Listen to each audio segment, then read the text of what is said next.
if this What the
fuck? But we'll see.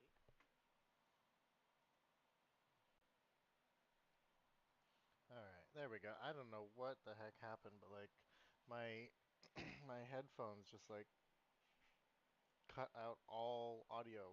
It was weird.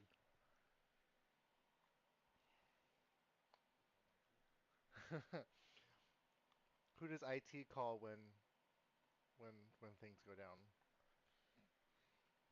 I am IT.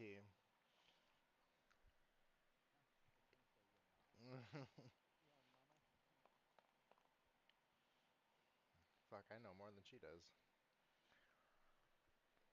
And she also works in IT.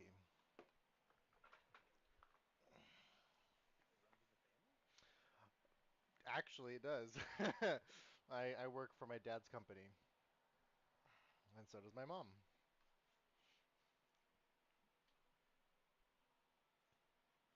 So I've been working much longer than my mom. However, I get the opposite of nepotism, so I have to work extra, extra hard to prove that I don't get nepotism.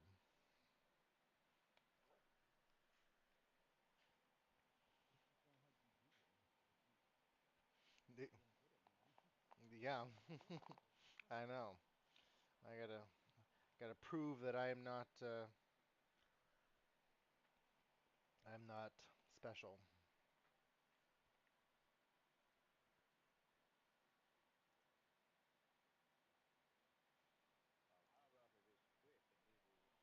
Well, how about if we quit and leave you with these idiots talking? What then?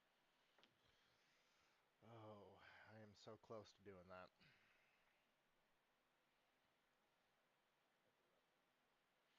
one. It's honestly, it's not my dad. It's the non-family upper management that we have in our company who makes life 100% miserable for everyone, including my father. So,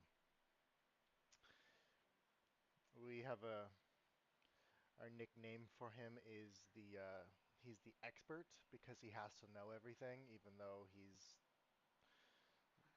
one or several pancakes short of a short stack. But Here we call that a dipshit.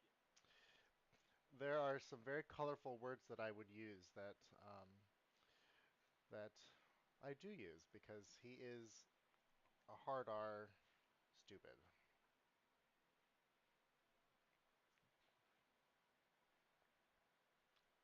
But I digress. I'm happy to be playing D&D and not dealing with work. Indeed. Well, we know that Jack's going to be a little bit late due to parental responsibilities. Um, and I'm still not entirely clear what we're doing with Arden tonight. But we'll see. In either case, we'll give Jack another 4 minutes, and when we're at a total count, we'll start doing that stuff. That's a good idea. What if I send my new consent form? You guys signed up consent for me to change the pricing of why we're not going to use on the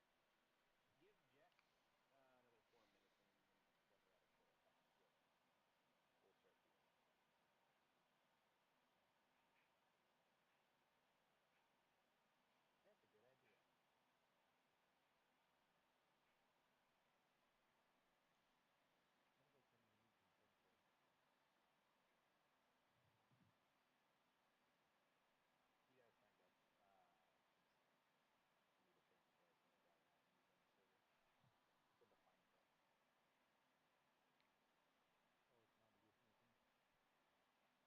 nothing for showing your dick. It depends on how well you know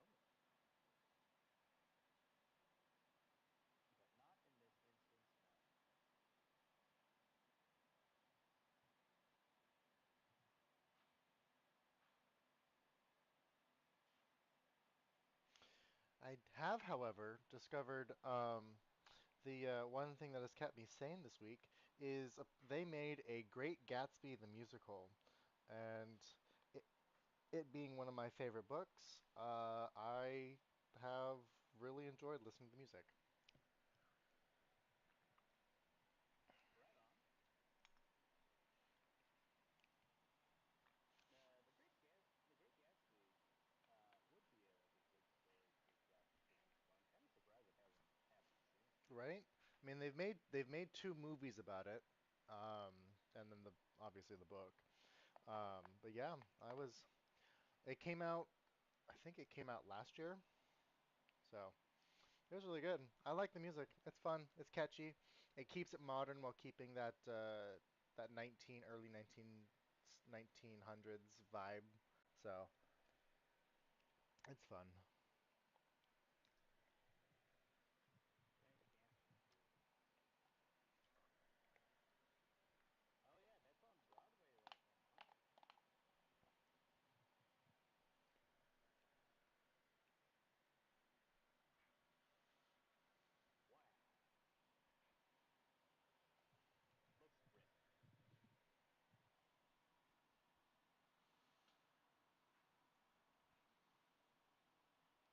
ripped. At least from what I'm skimming so far. I haven't watched anything from it. I've only listened to the music, and having read the book at least 10 times, I follow the music very well. It follows the story, so which is always a good thing.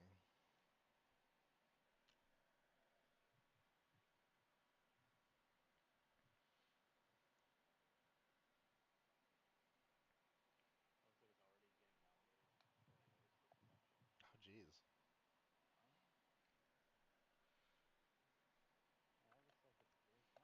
Oh, well, it looks like it's a great time. Although at least one critic isn't a fan, calling it the not so great Gatsby. For Sting.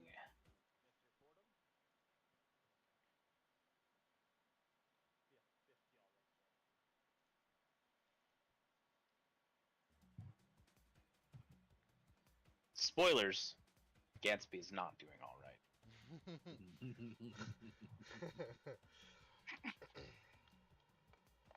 He, in fact, does not have a great time. He does not. Though, speaking of great times, we are at our quarter past mark. So hopefully Jax will be with us soon. I'm assuming that Baloo is having a good time out in the cabin and enjoying his summer with his family. So I would like a recap of the last session, if someone would be so kind.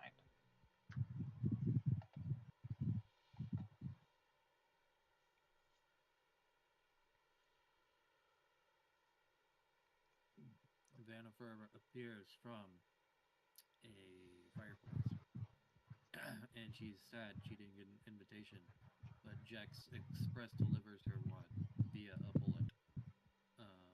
Hadrian breaks the ice of the gasping and silence, saying that there's proper defenses for this very thing. And then she starts monologuing and mentions that there's a bomb in the tower and we should go find it because she's gonna blow it up. And we don't know where the bomb is. We think she's the bomb. And not because she's pretty. And Theo puts Vanifer and Hargrim in a bubble and pushes them away from the fireplace, which triggered her trap card. And now we got summoned fire elementals. And the whole time, from Gino's perspective, something feels off and Vanifer is pissing her off. Well, according to Keikaku, then. That's all I wrote. Because it was mostly combat and monologuing, which I didn't want to write down the entirety of the monologue. That's fair. They did evacuate everybody. Everybody else is gone now. The Decanaths are also sweeping the tower in case the Devastation Orb is in fact in the building, ready to disarm it should they come across it. And Vanifer hasn't done anything but monologues. She hasn't Yeah. attacked or she's just kind of taken a beating. She's just taking back shots.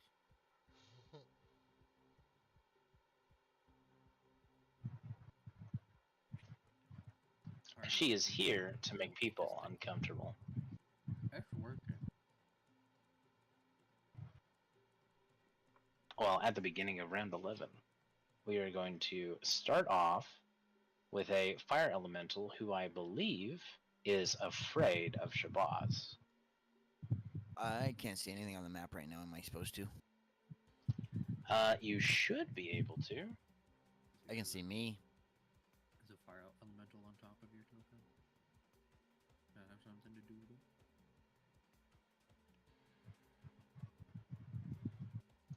Let's check your token's vision.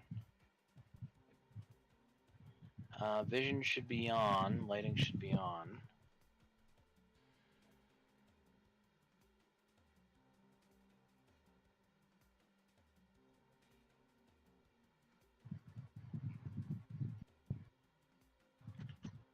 On my end of things, you should have normal vision. So maybe reload the client, see if that helps.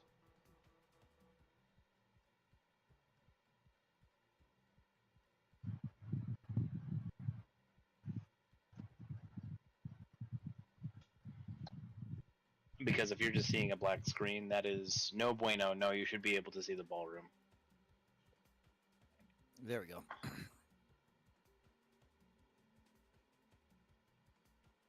Okay, good. We're going to start with a wisdom save. The fire elemental does not have any ranged attacks, and so it cannot approach anybody until it passes. Since we're starting off the session, give us a quick reminder of the DC for your Pipes of Haunting. 17. 17, so we are one shy. That brings us to Hargrim's turn. Hargrim is going to be attacking Vanifer. Who punches an Arcana check for whatever reason? Because I remember he was making those. and not learning nothing.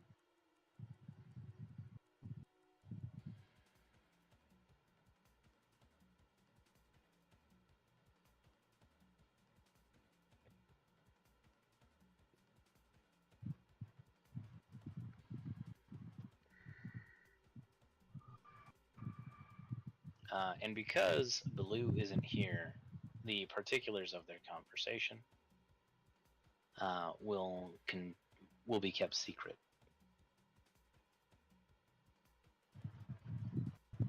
At least for now. We have a fire elemental who is no longer afraid. All right, Eminem, come at me.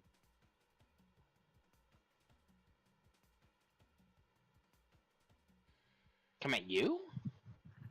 Yeah, sure.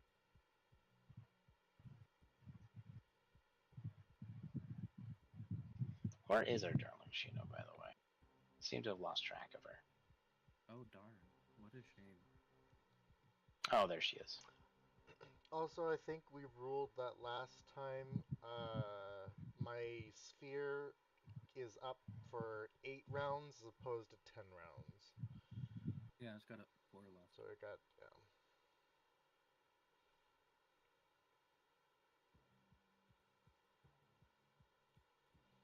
Just in case we wanted to do anything.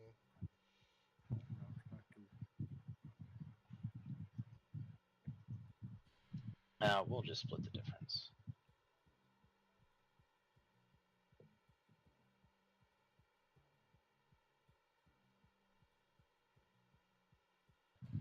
Buddy's going to be attacked by this Myrmidon.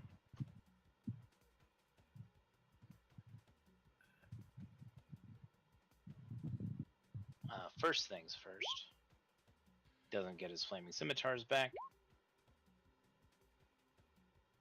Does hit Buddy for 12 fire damage, or 12 slashing damage, pardon.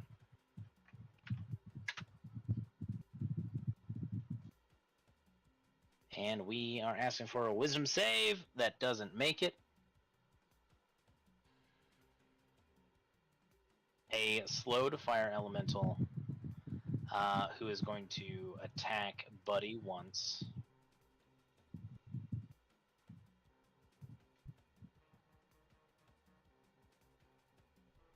And then make a couple of wisdom saves.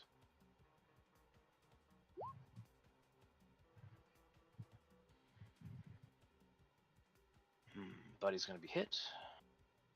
14 fire damage.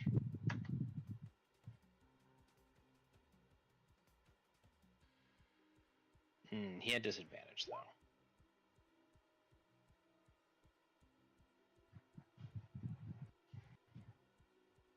Okay, the damage will stand.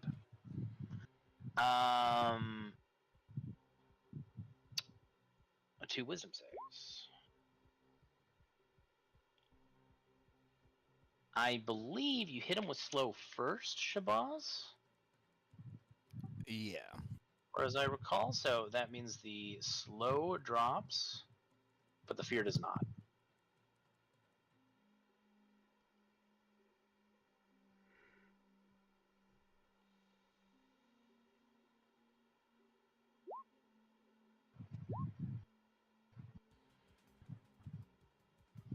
Buddy is going to take an additional 6 damage.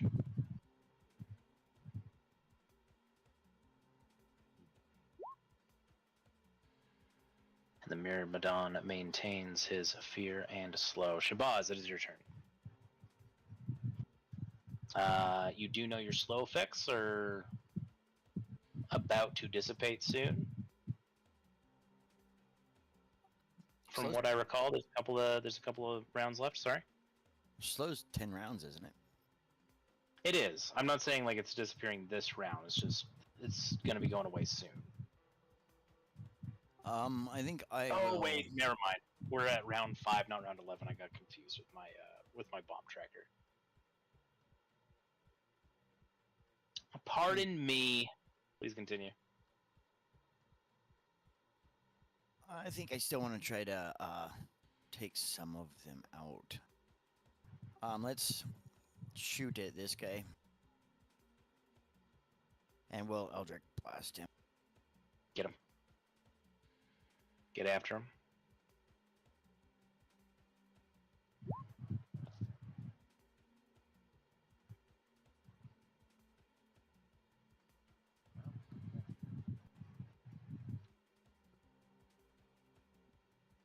That is going to take him out.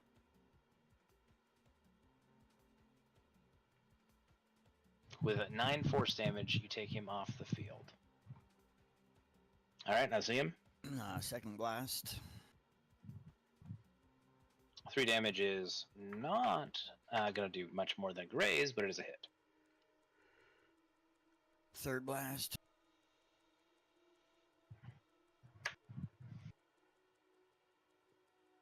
He tries to dodge and almost succeeds in dodging both attacks as they chip away at his armor, but they were 2 hits, whittling down the fire elemental Myrmidon's vitality by 6. And we will blast him again. Bonus action with my bracers. Ooh. And again.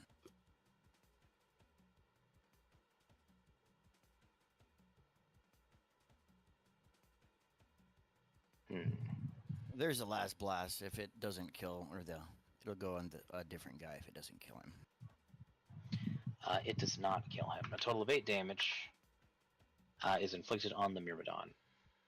This is also making me consider that maybe the great Keith Baker did not think this magic item through entirely.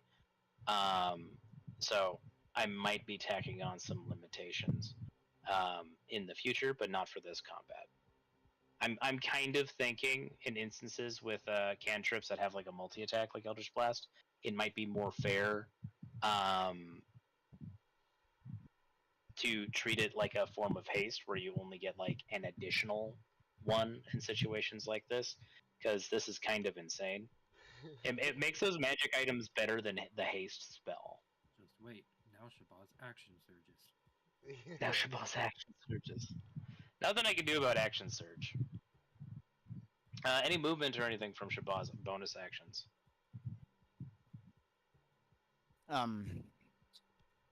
No, I'll stay right where I am. I believe I take the fire damage though.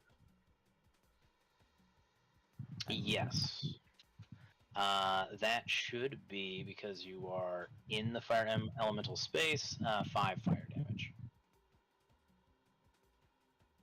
And that does not make it through my temporary hit points.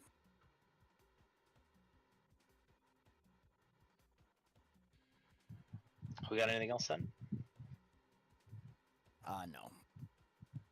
Alright, Theodosius, it is your turn. Alright, I'm gonna move out of the radius of out of the elemental, and then we're gonna just do. I kind of like blow my fingers a little bit, and then point my hand as I cast Frost Fingers on this elemental. That's a Constitution saving throw. Could you ping them again, please? Got it. And then we're gonna just tack on, because there's a thing here that I can do. Where are you? Well, look who it is! And we're gonna add a. So that's actually going to be 15 points of cold damage, as I am using my Empowered Evocation, which lets me add my Intelligence modifier to my attack. Very good. The fire elemental is going to fail, taking that 15 damage. And then, can I do a bonus action, take a potion of greater healing?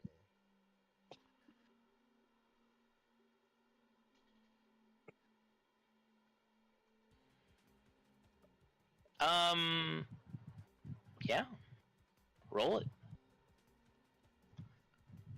All you missed so far, Baloo, is that Hargrim continued punching Vanifer. Okay. and your crew are trying to clean up damage on the outside of your sphere.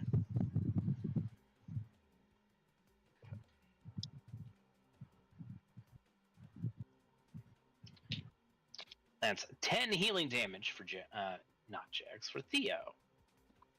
Alright, we are looking a little better. Oh, he's slowed, isn't he? He is slowed, and you are on fire. Oh, whoops. Oh well.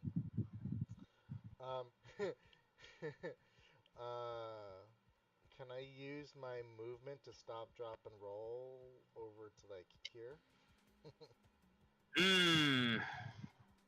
You know what? So it's supposed to be an action. I'll ask for an acrobatics check, and if you get 15 or higher, then you can put out the fire that way. Sweet. Yes. Very good. You will have half movement. That's perfectly fine. I'm just gonna move. And actually, I want to move this way, right there. Okay. Cool. Now your turn. Shino, it is your turn. Magic missile on who? 2, 1. Very good. Dang it, it's still alive. They sure are. I mean, it wasn't.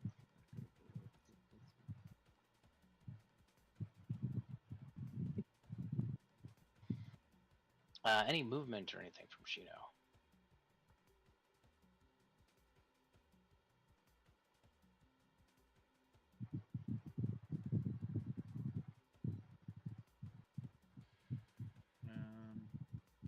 I don't think I have a bonus that I can do like much of anything right now. So I think I'm good.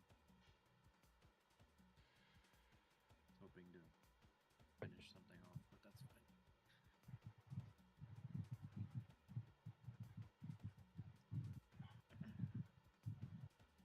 In that case, it looks like it is going to be Jax's turn.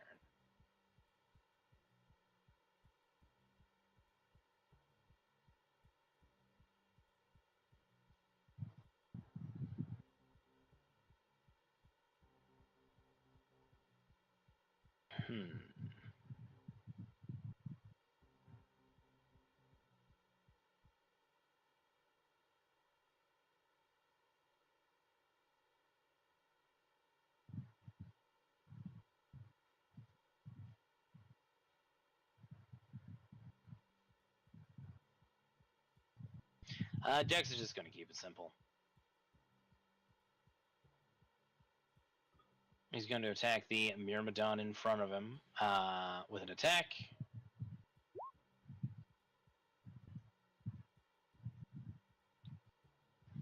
He does have advantage because of flanking. So that's going to attach sneak attack.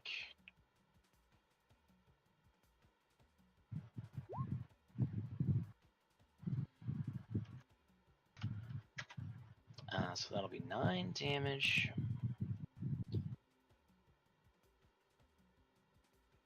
And you know what? He's just gonna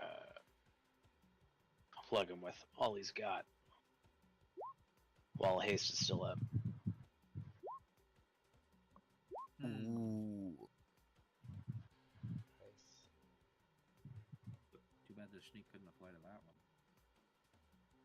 one. Alas. Still a substantial amount of damage inflicted by Jax.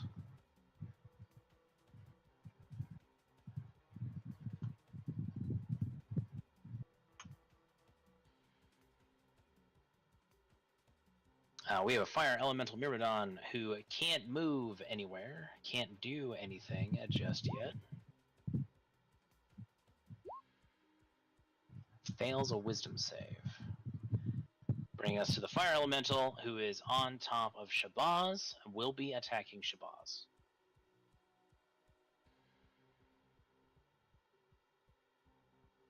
Seeing as he's slowed, he just gets one attack.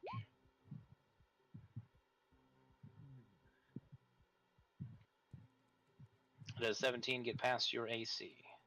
It does not. Then that is a miss. The fire elemental makes a wisdom saving throw, which it fails, leading us to round 6. We have fire elemental Myrmidon, who needs to make a wisdom saving throw. He succeeds and is no longer afraid. We'll see how much that matters by the end of this round when he gets another turn. Argrim, what would you like to do? I'm not loaded in yet, but is rage gone or is it still? No, It's still going. Okay. You still got 4 more rounds on it. Okay, we'll just whack twice. Very good.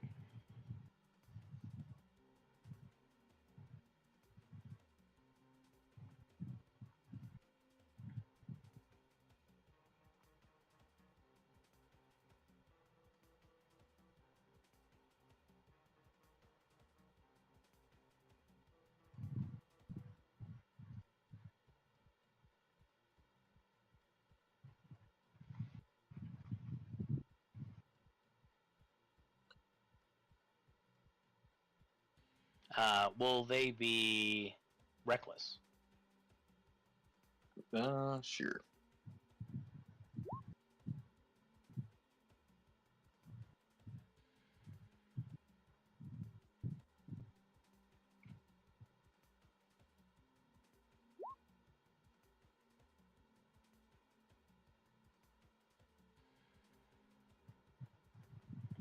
As you land a blow after blow, Vanifer's face is finally starting to become swollen and noticeably bruised and bloodied. It is curious to you that her blood continues to be a hot orange as opposed to signature red. This has been consistent since the beginning of this fight so far. But the more you injure her, the more obvious it becomes. I'm winning.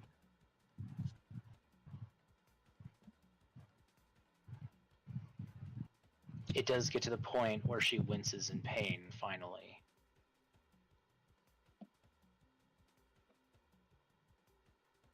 But she does ask you if you're feeling strong yet. She hopes you're feeling strong and powerful.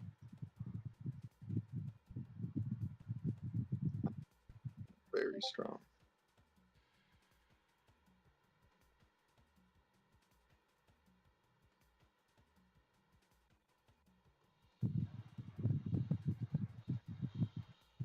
Vanifer is going to abstain her action, and we have a Myrmidon who is going to make a wisdom saving throw. Gonna fail, leading us to a fire elemental who is no longer slowed, but is still afraid.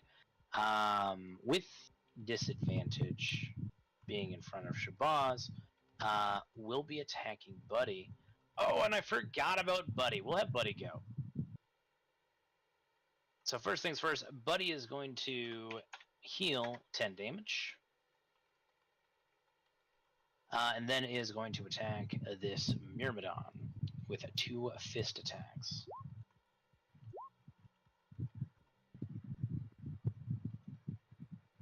However, is only going to manage to land 1 blow.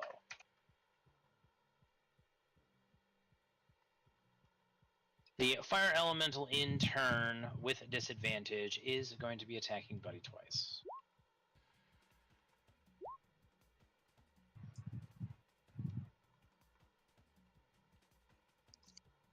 Buddy is going to take 18 fire damage. Jax is going to use his reaction to make an attack of opportunity.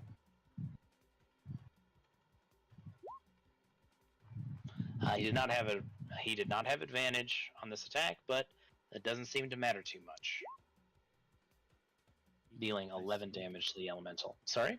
He can apply sneak on this attack. Yes, so he can. Once per turn.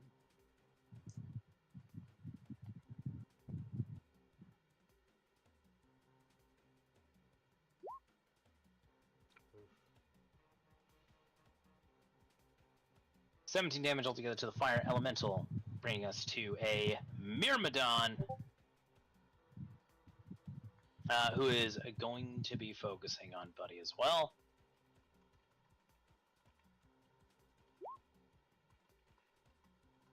With a single scimitar attack at disadvantage,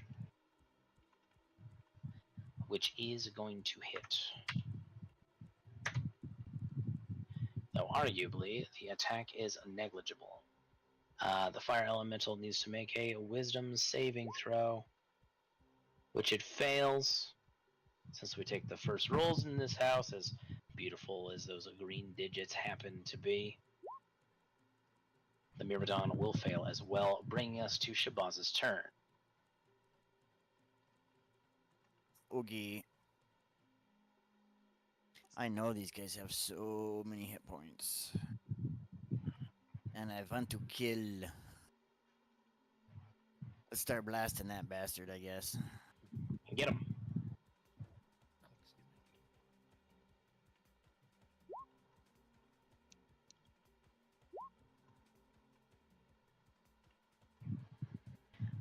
The 20 is going to hit, the 14 is going to miss.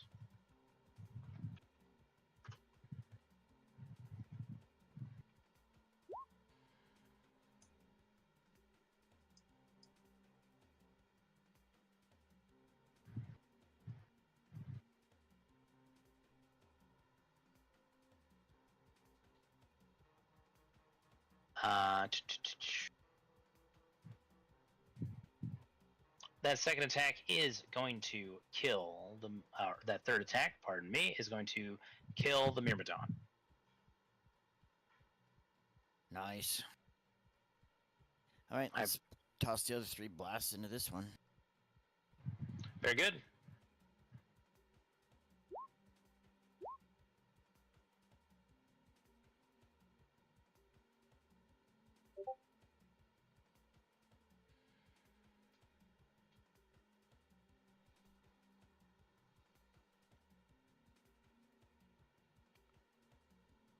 .28 and 22 are going to hit for a total of 15 damage.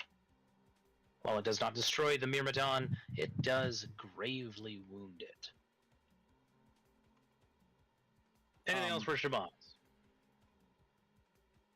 He can't opportunity attack me because he's still slowed, huh? No, I'll just stay here. That's fine. That is correct. You take 5 fire damage. Leaves me with 1 temporary still. Bringing us to Theodosius's turn. All right.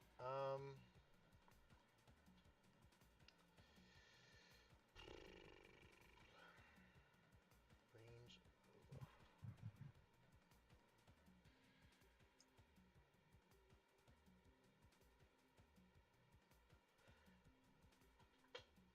Okay. We're gonna get funky a little bit. So, can I try to amplify my magic through my dragon mark? What I'd like to do is I'd like to see if I can cast the spell magic using my dragon mark as an arcane focus to see if I can dispel the sphere if it's within 120 feet. Or the bomb, whatever she put in the tower.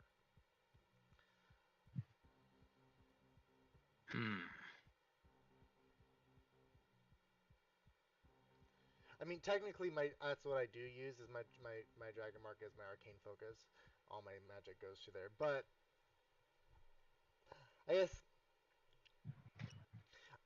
I guess what I'm asking is would a dispel magic be worth it, or do we trust that our friends may or may not have found it, or should I just ask? Because I can do sending. You could use sending to ask. I want to say part of the problem with that is that, like, dispel magic is targeted on a specific thing. Yeah. Right? And my gut is telling me, like, I'd want to let you do that if you knew where it was. Okay. But like the making it a pulse and the extra range seems quite like, even for um like even with my house rules, that feels like it might be a little much. Yeah, I mean the range of the spell is 120 feet, but it's one creature or within range. So there's a DC to it on the spell's level, and I think the sphere is like a level 5 spell if I remember correctly. So, oh yeah, it's no big deal. What I would like to do then instead.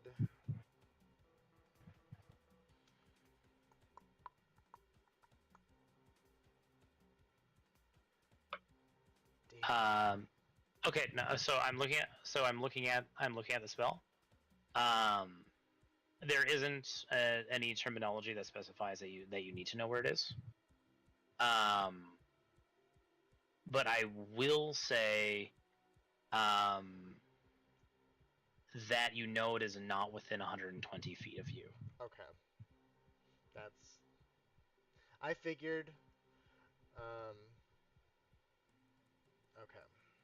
And so you sort of reach out with the beginnings of Dispel Magic to try and find something like that you could focus a spell on, and you just don't like sense anything through your Dragon Mark. Gotcha. Cool. Well, then instead, what I would like to do is.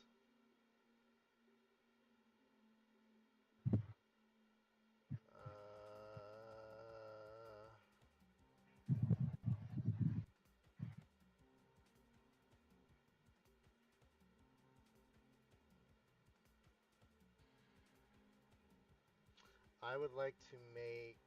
Let's go. I'm just gonna do a Toll the Dead on this guy. So that is going to be 2d12 plus 3. 3. 3d12. 3d12. That's true. You're mighty, and he fails.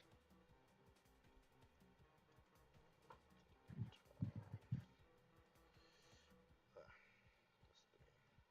3. Oops. Whatever.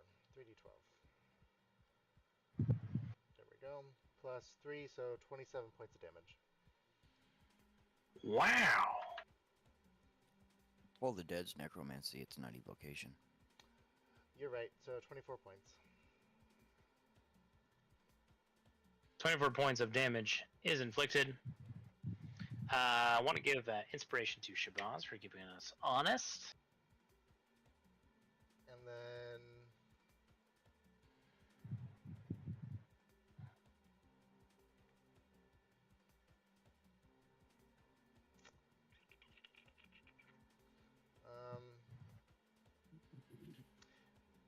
If I stand on this side of the sphere, does that count as flanking rules for Hargrim?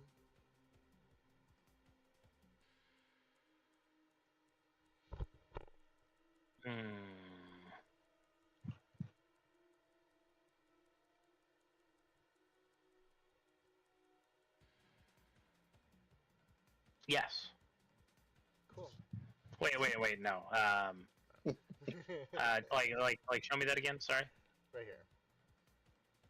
As soon as your sphere goes down. Yeah. Okay.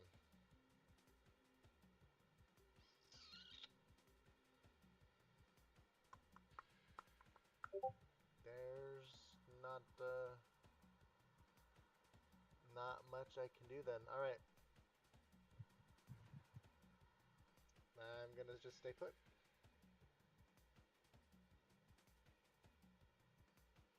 Okay, Sheena, what would you like to do? Be useful. What I would like to do is find something that's worth 500 gold and maybe prestidigitate a dragon on it so I can summon Tio.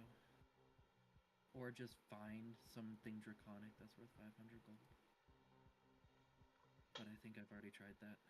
Yeah, we had this conversation. That's why last week. I'm leaning more towards like finding something that's worth 500 gold and then prestidigitate a dragon on it, if that even will work. Well, Theo has a dragon mark and has a house. He probably at least 500 gold. I'm kidding. Don't use Theo as an arcane focus. Use me. I will. If you're gonna let me, I will. It's not how that works.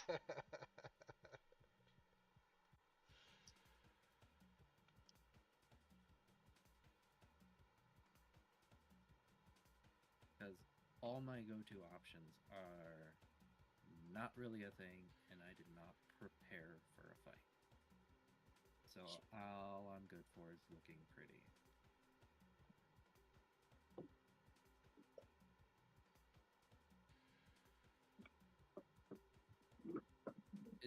Is the prestidigitation on a item so I can summon Tio that way? Is that going to be a thing or not? Yeah, prestidigitation is like a minor illusion, so no, I'd say it's. For it. I would still say it's outside of prestidigitations. Like you would need to use like fabricate or something. Okay. I'll spend a fourth for it. We're not at the market. I appreciate your attempts to bargain, but unfortunately, just like the lore with this part of town and this setting, we've already established that they don't got the juice, and a prestidigitation won't be able to fix that, I'm afraid. Yeah, that's fine. That's fine. And dragon marks are dragons in name alone. Yeah, most dragons would say, we don't know where they got that name, don't know why we're attached to that shit. We have no answers for you, funky monkeys.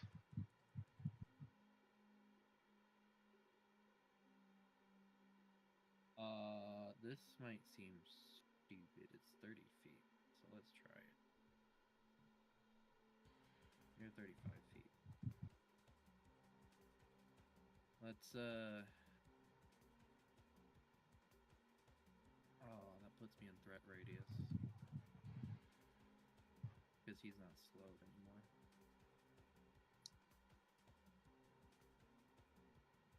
Can I get on top of the table? Sure. I'm gonna get on top of the table. And I'm going Fire elemental whistles. No, please continue. Yeah, you better. I have no idea if this is gonna work, but I'd like to shape a nearby water and pour it on top of this guy. You need to choose an area of water that you can see within range. Unfortunately, there are no...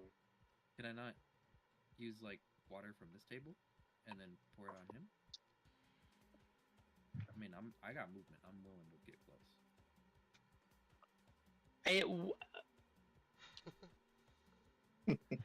Listen, I have nothing. I literally have nothing. Okay, I'm trying to be helpful. Shape water from the table, right? Like from like the glasses? Yeah.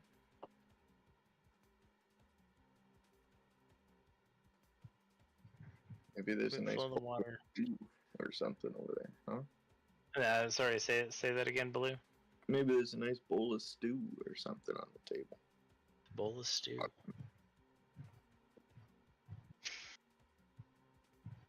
I don't mean to be mean. I really don't. Sure. You can pick up all the water. What do you want to do with all the water now that you have it floating above the glasses and the pitchers? Move it and dump it on top of this guy. Okay. And it does nothing.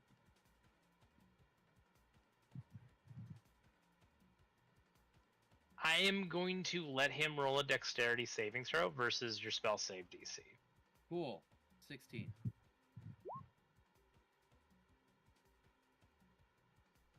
Roll a d4. Jeez, I should have just casted a damage cantrip. Very good. Takes 2 damage. Jesus fucking Christ. Uh,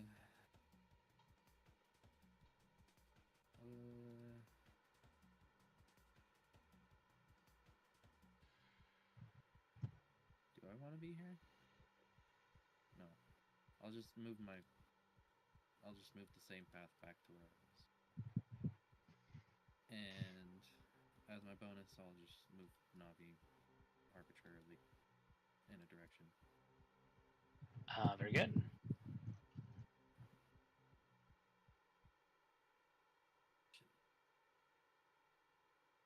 Jax is with sneak attack going to be attacking this Myrmidon. Seemed to go pretty well last time.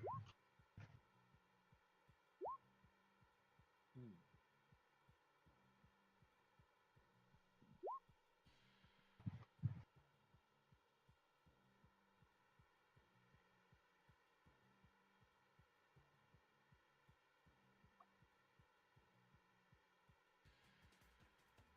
$33 damage altogether with that first attack, it looks like.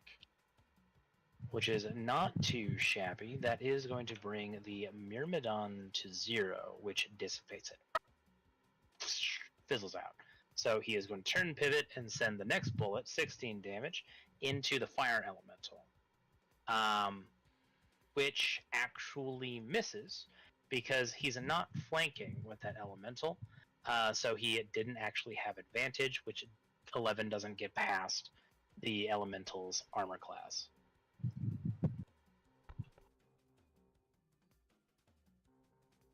He almost gave him free damage. He is going to move, though.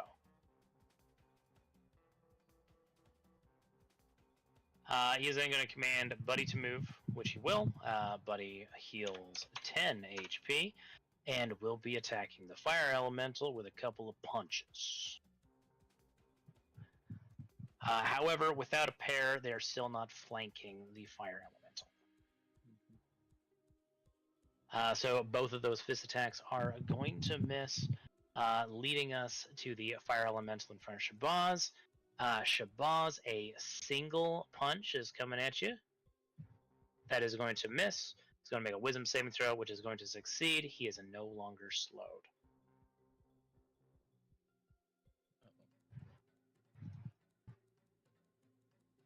But that is the end of his turn. It is round 7. And we are going to start with Hargrim. We're just gonna reckless punch twice. Why stop now, right?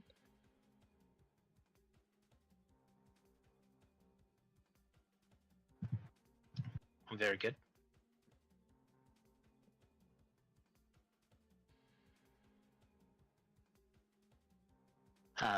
Both of those will hit.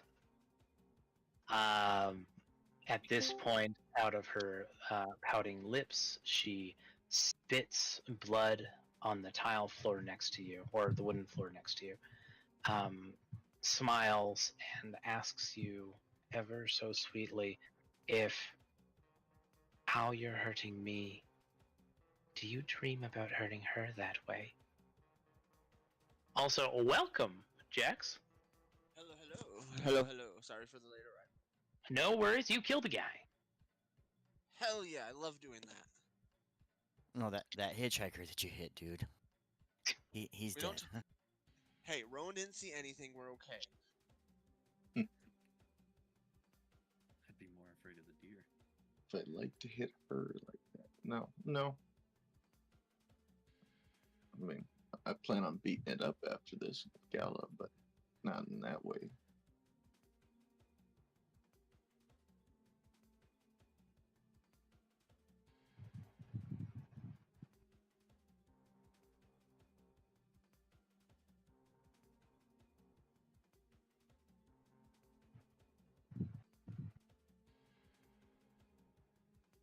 Vanifer is going to look into your eyes, batting her eyelashes.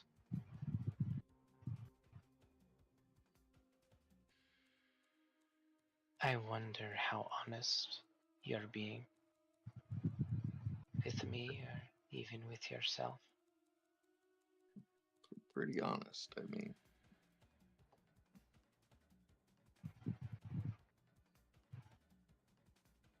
His fists don't lie, you know? These hands of yours certainly do not lie. Violence is an inevitability of your nature.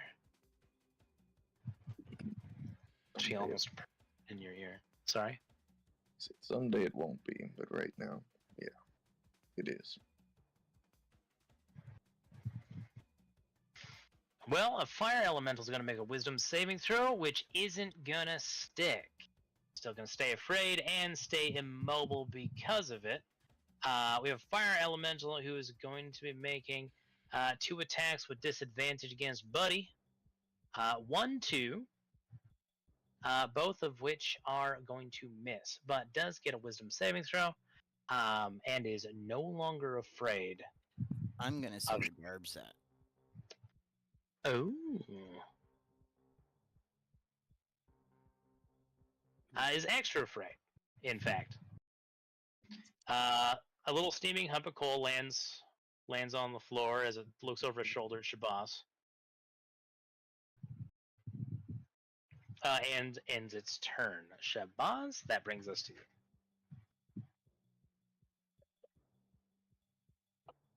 Okay, I had a better idea for my silvery barbs, but I forgot we were at the ball. We don't have any of our weapons or anything with us, do we?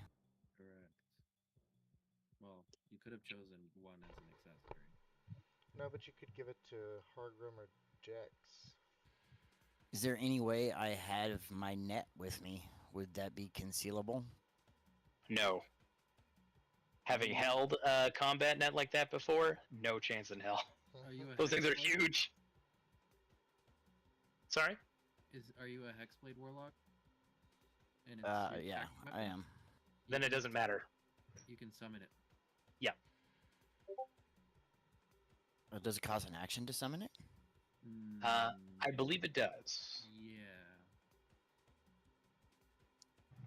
But it does, like, from wherever it is, just appear in your hand, though, which is pretty substantial.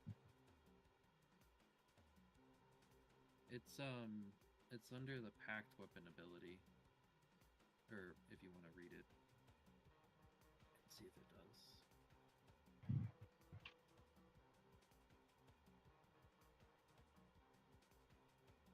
Where is it, Hex Warrior? That's the only thing that I have with it. Is that hex or the Pact of the Blade to let you do that? Yeah, Pact of the Blade is it. Yeah, I don't have that yet. Oh, so. Or are you not level 3? Alas. No, I've only got 1 level in Warlock. I'm mostly Bard. Ooh. That's fine. Oh, sorry.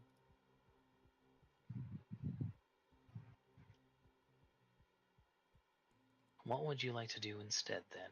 Can I give Hargrim my advantage then? Because I don't need it. That's what that was going to be for. Absolutely. Thank you.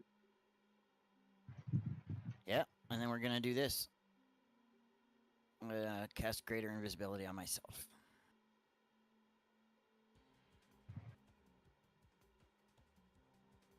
Very good. For the record, it is a Pact of the Blade, and it does take an action to summon it. Thank you very much, Kat. So you are invisible for a minute and for as long as you can maintain concentration. All right, I will then move away from this guy. Okay. Will you be using half of your movement in an acrobatics check to try and put out the fire? Yeah, let's do that.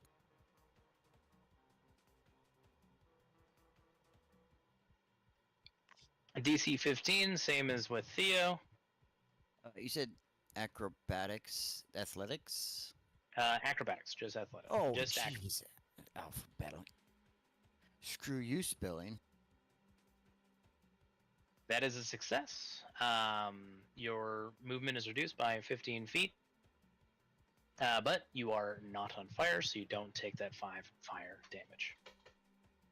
I think I can only move to there then.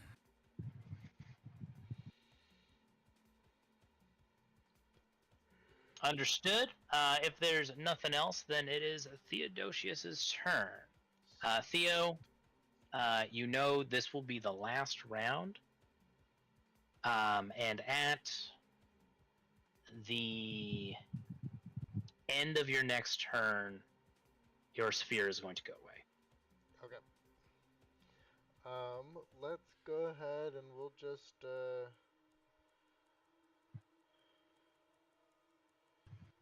we're gonna ding dong ditch this guy right over here. With 3d12, toll the dead. Ding dong demise.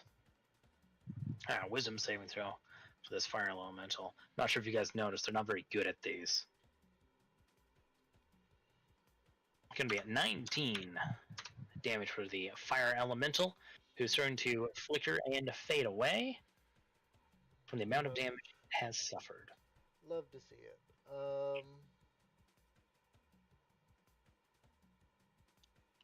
do I have that? Hold on.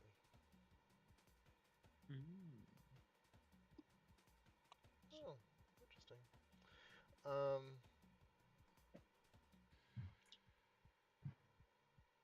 Yeah, there's really not much I can do right now, so I'm just gonna stay put.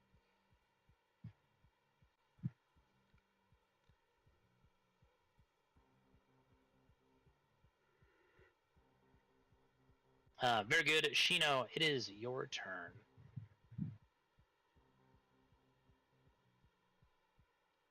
Alright. Gonna go there. Target this dicky butt. And I'm mind slivering. Mainly because I don't think it has a great intelligence. And watch it roll a fucking natty. You would be correct, miss. It does not have a great intelligence. Taking 13 psychic damage, destroying the fire elemental. Okay. That's kind of what I was hoping for. They call me the janitor because all I do is clean up messes. At least I did something, that's fine. Alright, I'm done.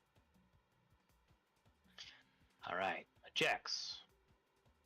This is going to be your last turn of blade singing. At the start of your next turn, the effect will end. Okay, as long as it's not my haste, we're still Gucci. Nope, haste has a couple more rounds left. And with Shino's help, you are now officially flanking the fire elemental with Buddy. Hell yeah, Sheena, I was hoping someone would do that. Yeah, I got you. That's at least I could do is give the rogue advantage. That's fair. Alright, so no fancy split shots today. Excuse that. No fancy split shooting today. Just all three for that guy.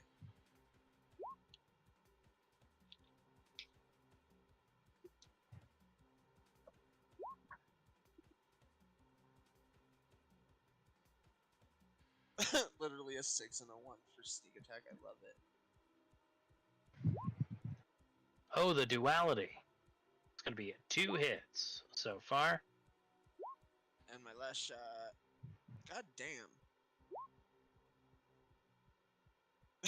1 and a 2. Hell yeah, I'll take it all. Then let me 47 damage. Sorry? I said, then let me pop Buddy up real quick.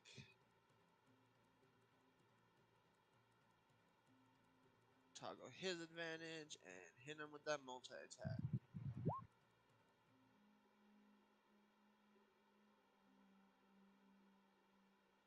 That is going to be 2 hits for a total of 20 damage, which isn't enough to destroy the fire elemental, but is awfully close. Damn, so close. Is Buddy going to be moving?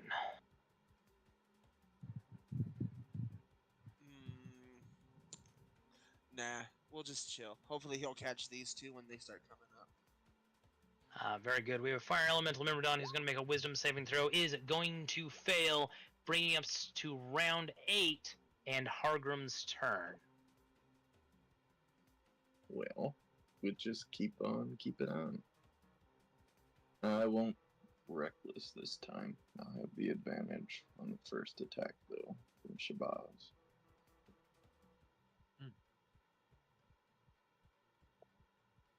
Very good.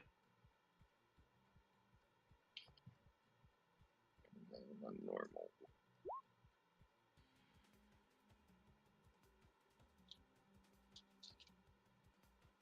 You deliver 2 devastating blows to Vanifer. And she just lets out a shuddering sigh and guides your dwarven hands to her throat as if inviting you to squeeze. Okay. She's then going to cast a spell. Oh.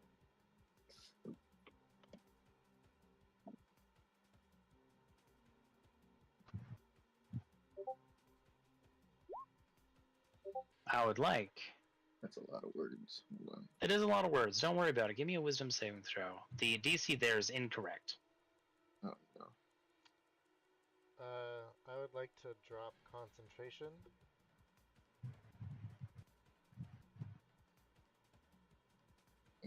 Okay. Wisdom. So roll this still. Yeah. No, there's a saving throw section on your sheet right beside your. Right. No, I'm making. And then I would like to. I'm gonna use my inspiration. I'd like to counterspell. Okay. It's only a third, so I think I have to roll for it. Yeah, you gotta roll for it regardless. We don't have 8. Yeah. The DC is 18. Alright. We'll just do this, and then Arcana check? Or no, is it just a straight roll? Straight intelligence. Straight. Or, sorry, straight casting modifier. Or ability, whatever. Yeah, you could like roll a firebolt or something. Okay. And it would effectively. I mean, it's the same math. It's your. Is it? Oh wait, no, it's not. Never mind. Yeah. Sorry, I'm getting confused. Yeah, it's an intelligence roll. There you go. Nope. Okay. Well, I'm gonna use my inspiration. that I Hold had. on. Now it's my turn. Oh.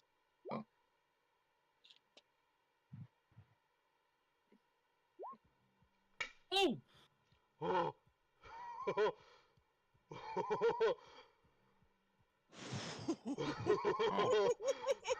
Isn't that interesting? Silver barbs. Oh! Oh. She winks at Yoshino. You son of Now can I use my inspiration? No, I I'm gonna gotta- make a hold on. kissy face at her. My sheet's loading. Can I use my inspiration to roll with advantage for this Sure. reroll? No, I got it. Oh! I mean, hold on. You're counterspelling her silvery barbs? It is a reaction, yes? Do I have to roll against it? I will try. Get, No, because she casted it at level 1. Unless Teddy upcasted the silvery barbs. She did not cast it at level 1.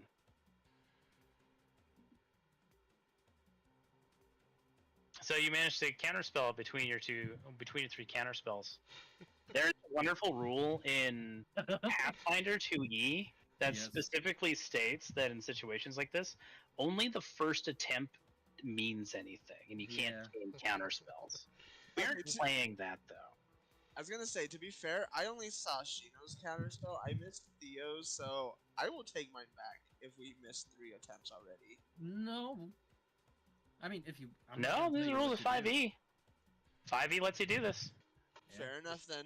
I'm not gonna tell you Ping-ponging. what to do, but Ping-ponging the you're spell doing back and forth. you're doing the Lord's work there, man. The I just- cleric Jex came out and was just like, I got you. It just seemed really funny to counterspell a DM Silvery Barbs. I'm not gonna lie, that silvery barbs actually made my heart stop. It is very. Hargrim would beat us all up. Yeah, that's why I'm counterspelling.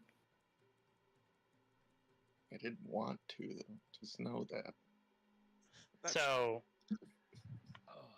So there's a moment where you're looking into Vanifer's eyes, Hargrim, and you are feeling compelled, pulled into her presence. You feel a sense of intimacy and almost worship that you've not felt, except maybe around like Holy Hydra. Speaking with her, being like a deific figure. However, the voices of Shino, Theo, and Jax pierce through that veil. And Vanifer is going to sigh and pout and pat you on this cheek and say, "That is a shame." I have no idea what you're talking about, lady. Listen to my voice, Hiram. Okie dokie. She's then going to miss you, Steph. Oh, fuck. Hi. Oh, no, she's retreating. I never said that. I thought she was going for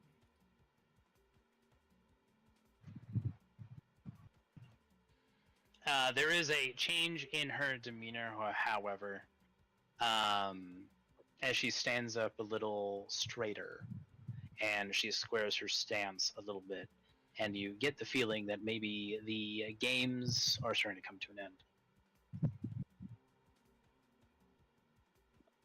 We have a Myrmidon who's going to make a wisdom saving throw. He is going to fail. A fire elemental who's going to attack Buddy.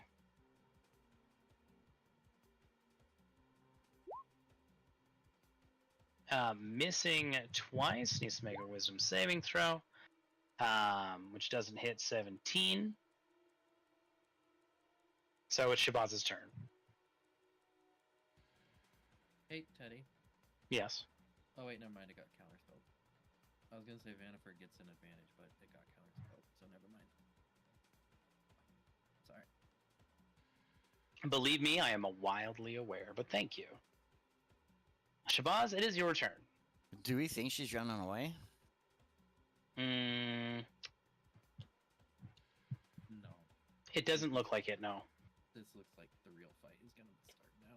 It looks like there's going to be a phase transition. All right, let's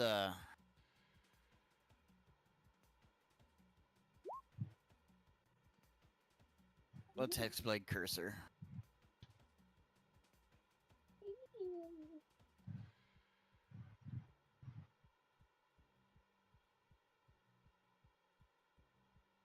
You inflict her with a Hexblade's Curse.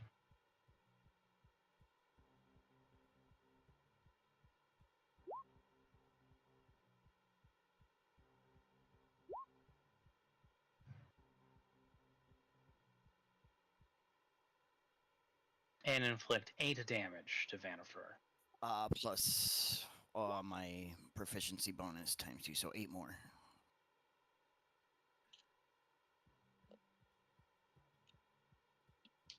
Alright, so that'll be 16. That last roll just was delayed from. That should be adding. Let me fix. We're gonna have to fix your fucking Eldritch Blast. Every time you level, which is frustrating. But it adds your charisma modifier, right? Not your proficiency, I believe. No, the proficiency is the Hexblade's Curse. It's proficiency only for that. He doesn't have Agonizing Blast. He's Oh, getting the pardon extra me. 4 from the Hexblade's Curse. Right. Which is on every single fucking hit.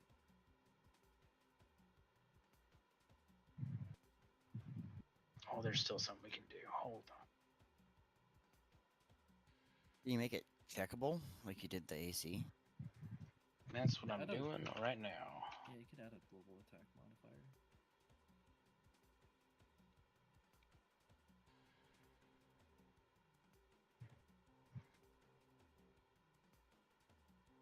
modifier. There you go.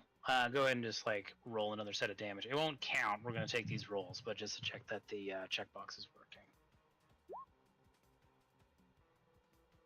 Yep. Yes, it is. Keep in mind, 19s are also crits. 23. With that attack, Vanifer's eyes are starting to glow. And her perfect red skin is starting to now spider web crack outwards and over her body. Not just in response to injury, there seems to be a new sort of stage in either her injuries or she is preparing some kind of spell in response. None of you are quite sure, but she is starting to appear more like a fire elemental than a person at this point, as her skin is giving way to these cracks that are forming and spilling out a magmus like ooze.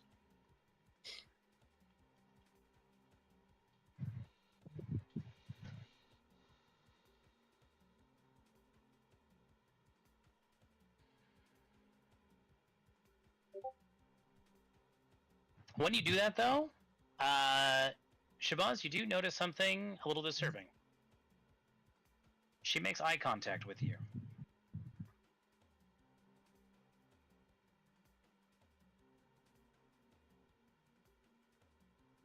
Just so you're aware.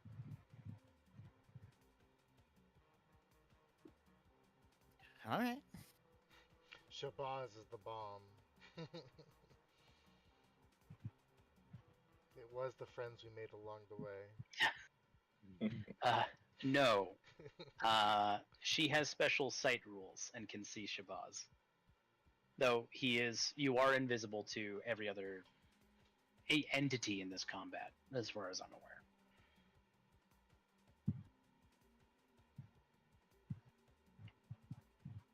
Any other actions, movement, anything like that?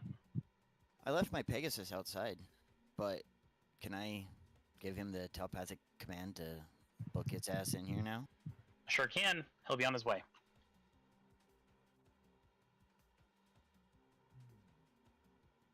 All right, I'll just move a schmidge there, and well, I'm gonna move up a little bit further even. A little worried about AOE's maybe, so try to stay out of the range of that. Get somebody else caught. All right, that's the end of my turn. Can you roll for me a 2d6?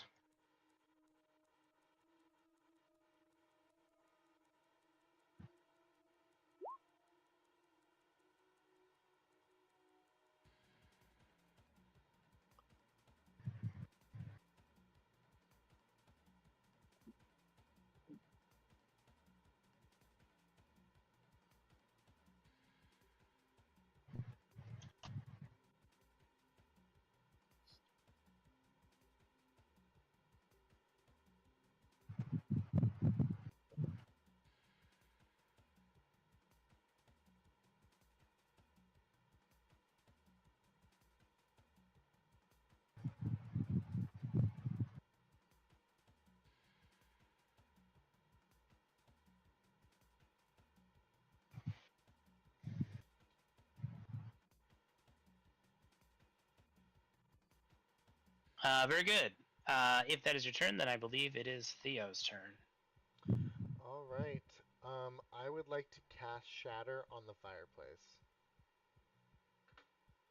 And I'm going to upcast that to a 4th level, or a 3rd level. Okay.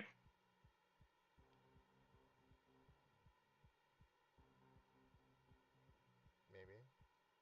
There we go.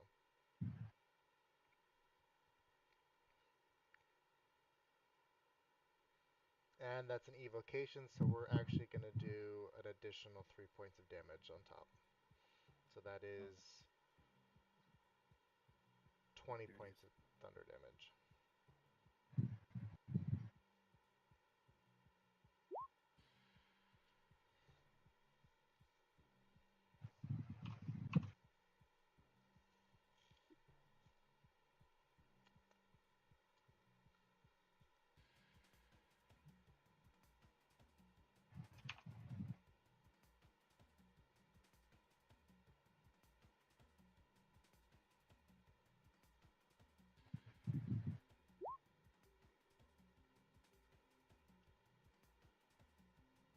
Still takes half damage.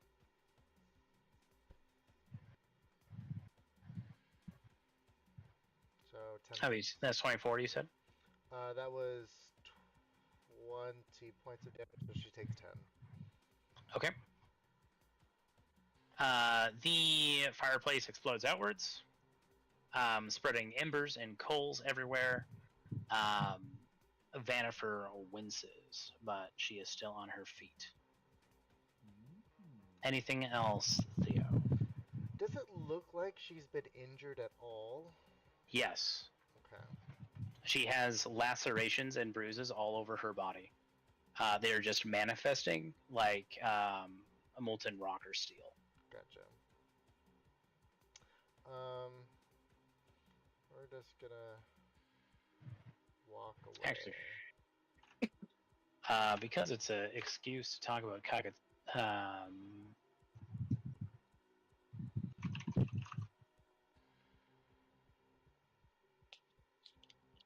Kintsugi. Are you guys familiar with Kintsugi as a practice? Nope. Well, sorry? No. So for those who aren't aware, Kintsugi is a Japanese art where they repair pottery through the use of gold. Oh, yes. Right. So this is kind of the visual effect that is happening across Vanifer's face right now because of the injury she has been inflicted with.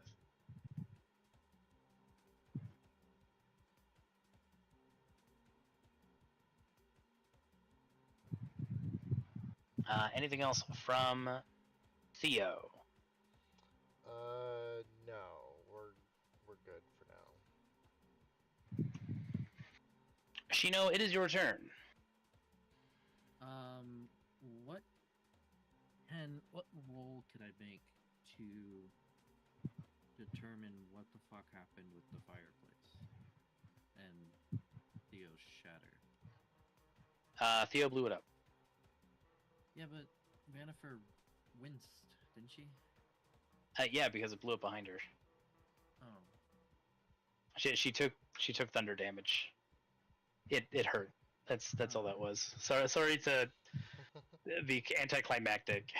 I thought like her life force or like the secret was in the fireplace, not just she winced from damage. I see. No, I'm afraid not.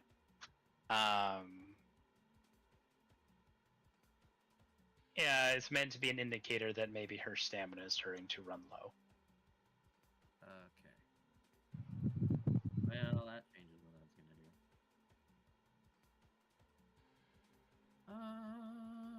What can I do?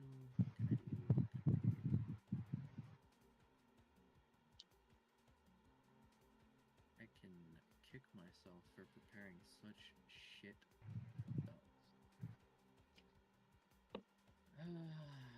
Shit's popping off.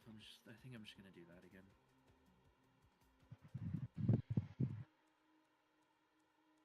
Very good.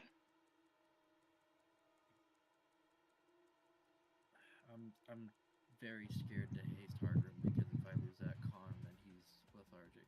So I don't quite want to do that. As my bonus, let's just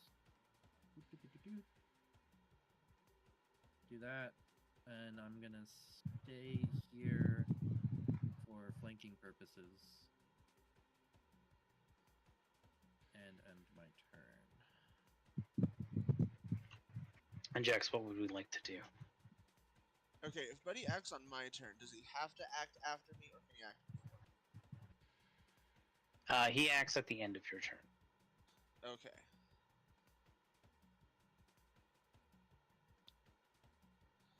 Okay, then bonus action, I guess we're gonna start singing again. Because I'm gonna need that movement. You're hasted. I want to move a lot. Fair enough. Then we're going to do one shot on this guy at advantage with the sneak attack. Get him.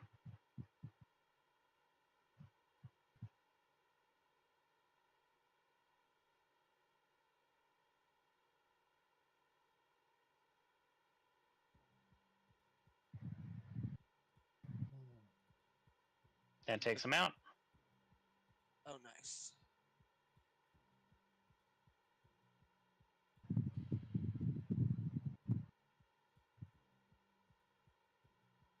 And then I'm going to put 2 into this guy.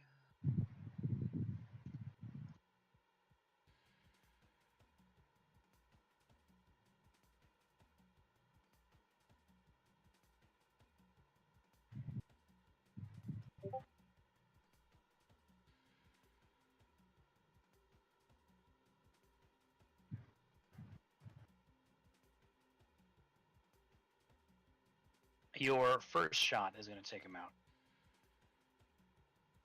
Okay, then if this isn't Warhammer rules, I'll shoot that second one into the last one down there, too. 22 damage. He's still up but wounded. Are chairs difficult terrain? No. Okay. I mean, I just ran across the table earlier. Instead of going straight through, I'm just going to circle around since I'm out of attacks, and then to give Buddy the... Oh, jeez. Chairs are not difficult terrain. Tables are, for the record. Did I corner the table? I thought I just had the chairs there. Okay, we're good. No, it's not difficult terrain. Sorry, pardon me. It is an extra 5 feet of movement to get up onto a table. Oh, fair. Fair. Yep.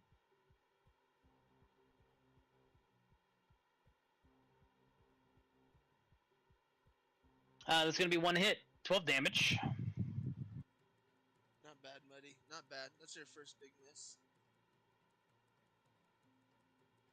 Alright, that will be everything for my turn. Thank you. We have Fire Elemental Mirrodon, who is going to use a Flaming Scimitar on Buddy. Sorry, he has disadvantage, so that first attack is going to be a miss.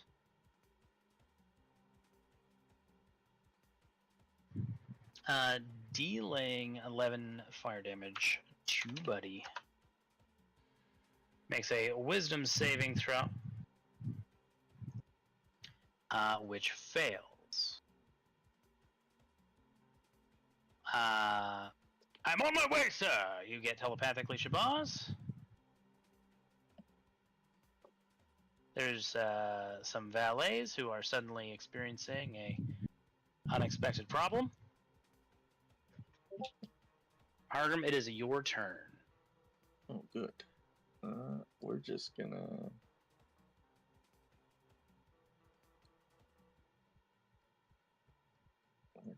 charge and do like a flying fist, reckless.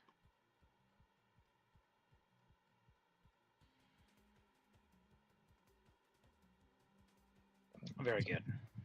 Like it.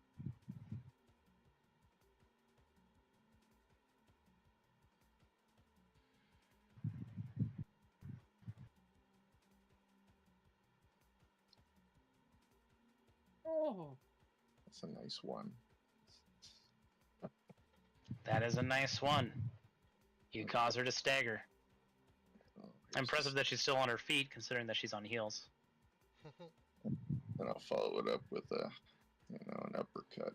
Yeah, Yeah, that's- buddy. That's my barbarian. Another 9 damage. You feel like she's at the end of her ropes.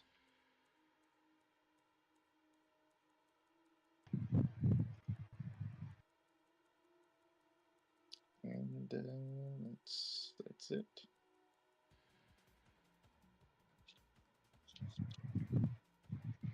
Okay. She is going to try the same tactic again. All right, everybody. Wait, what? No. 6. Oof. I'll make my save. Counter Ready? spell. No, just save it. It's fine. Actually, Nice. let me see if Hargrim does it, and then I'll counter spell. Let's see the wisdom save. Okay. Shabazz. Oh, Wow, it's just Shabazz. No, I'm kidding. What's the DC? The DC. Her DC is 18. Oh. Counter spell. I kind of don't want you to. I want to see what Teddy does with this, honestly. Low key same, but also. I've got an inspiration that I'm going to use anyway. All Are you right, sure? do your No, that's thing. fair. I mean, okay. Hot Okay. damn. All right.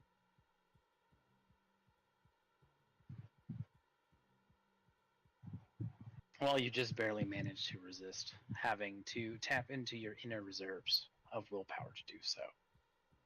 But you resist nonetheless. Okay.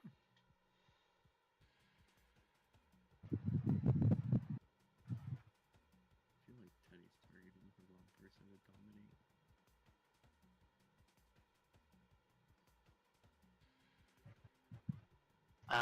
Vanifer is going to wink at Hargrim. She's going to cast Misty Step again. okie dokie. And position herself in the middle of the room.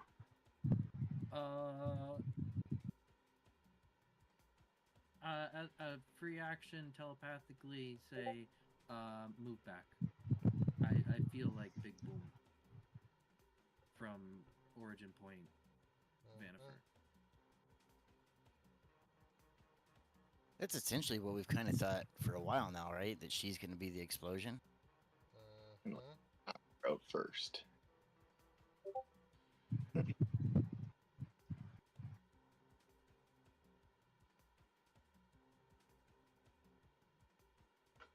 But that will be the end of her turn. Shabazz, what would you like to do?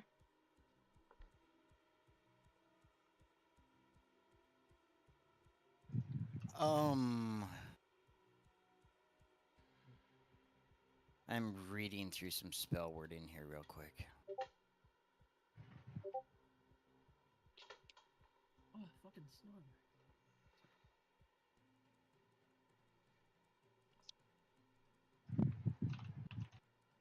Are the spheres? Never mind. Cancel.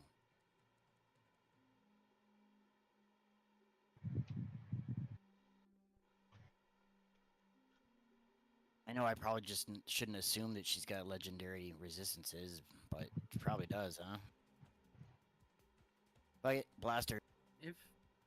If she does, she has made a couple saves and didn't use it. But she did pass it, so never mind. Yeah, she's gotta have it.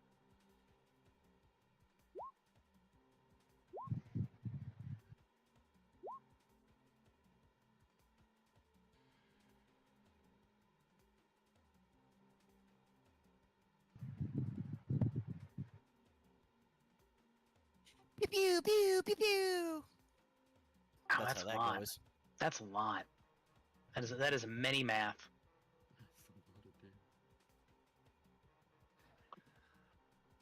That's a lot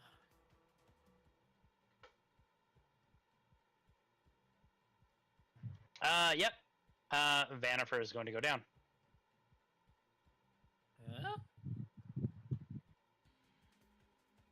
Yeah, skeptical. Skeptical. I'm pressing X.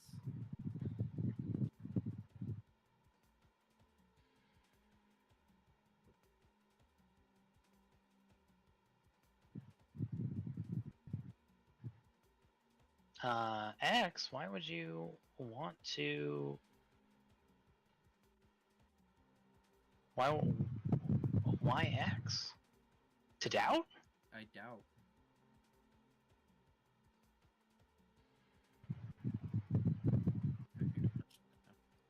She casted Feign Death as a free action.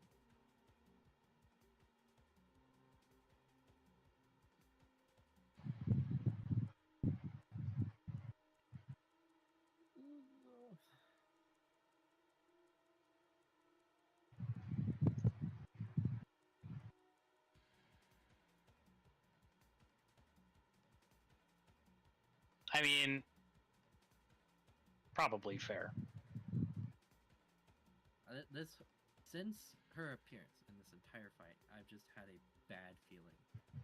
I haven't figured it out. Oh, she's gone.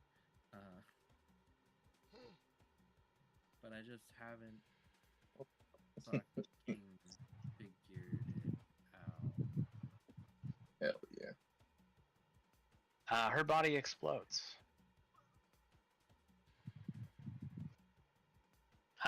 That flavor text is not obviously accurate to what Yeah. happens here, but it is mechanically a similar effect. It's just instead of a bead, it's her body.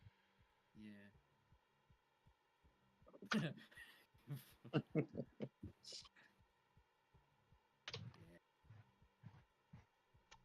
Yeah. Oh my god. I'm so glad I healed myself. Please give me dexterity saving throws all around. What's the damage type? Fire.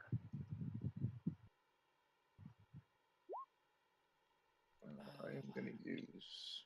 Wow. Yeah, I'm using- Look at us go. I have using- advantage. That's what it was. Oh, motherfucker got healed. Okay. I'm using inspiration to roll with advantage. Not that it fucking mattered. Apparently.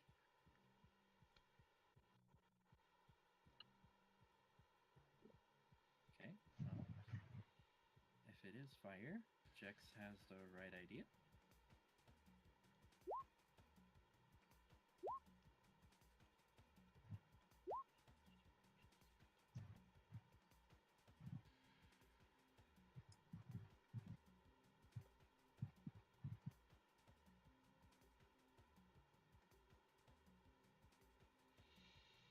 Very good. It's obviously for those who pass and those who use spells like Absorb Elements, that is reduced to 21 damage.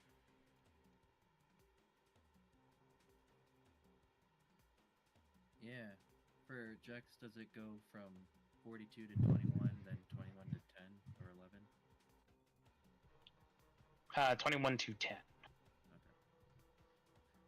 21. Mine just goes to 21. 62. Even though I failed.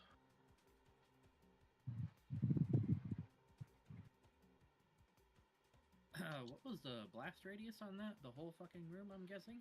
60 feet. Okay. Do we know which point of range that was? As a warlock and priestess of Imix, she gets some from Vanifer. Yeah, okay. Oh, 60 feet is the whole fucking room. Okay. From her burning husk of a corpse, now a vaguely woman-shaped lump of charcoal, something emerges. A scaly back hunches up from the ashy crater. And then two large leathery wings, followed by a head crowned by a pair of ram-like large sweeping curled horns.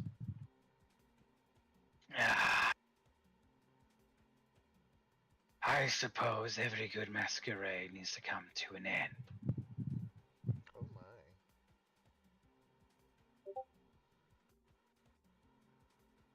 Sorry to disappoint you all. My lady is quite busy, and you have torn off my wardrobe for this soiree. Who the fuck is this mook? Make a religion check or Arcana check. The Arcana check is a higher DC. Hargrim, you've been snuggling with a dude this whole time. Very Oh, theoretical. This is so there is only one picture in the monster manual, which is this one. This is a femme-leaning horned devil. For the record, she's a feminine equivalent of this creature. Okay, that's fair. My bad. I mean, you can still say it if you want. Yeah, Shabazz, that is a horned devil.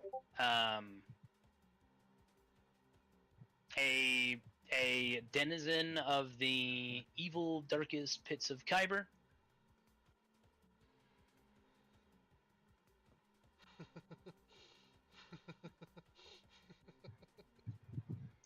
Horned devils are technically considered a greater form of devil, though only just.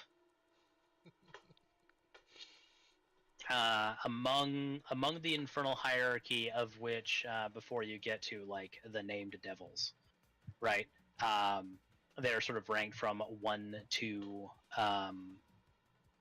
11 before you start getting to archdevils, right? 11 being archfiends. Horned devils land at around 8, which means that they are among the elite, but entry level elite.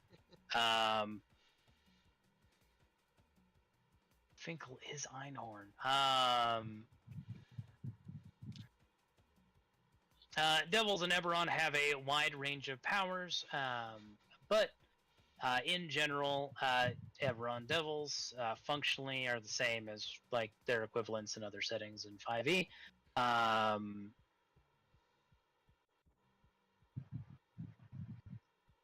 You know that horned devils are considered commander types among devils. They pride themselves on their strength, but rely, surprisingly, despite their like great size and ability, prefer to rely on trickery and guile. And scenarios like this with the 24 Arcana, you're sort of looking at it like, okay, this makes sense. It also makes sense why it can see you. Devil Sight granting it the ability to look through invisibility. So the actual Vanifer, more likely than not, probably doesn't have that power. That is because like this thing is a devil that it's able to see through your invisibility.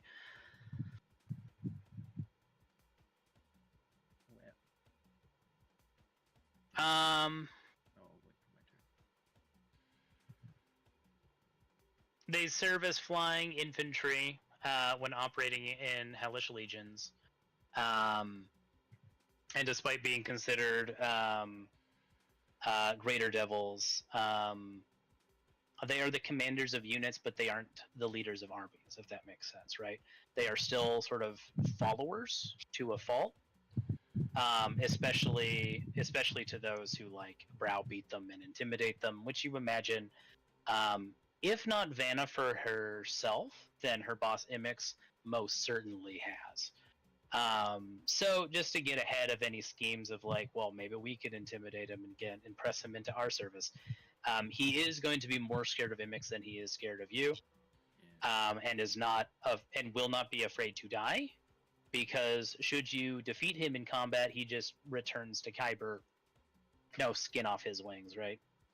So he can fight to the death. He loses nothing. Me too. That is not true.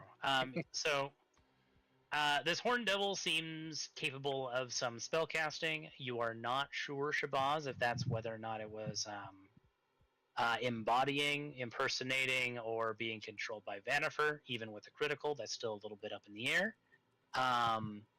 So we'll have to see whether or not it is a type of like variant Horn Devil that's capable of spellcasting. But all Horn Devils are armed with a battle fork, which it summons in front of all of you, can attack with its tail.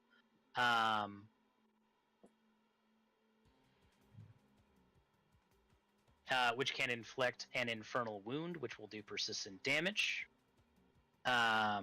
If not, Constitution save through.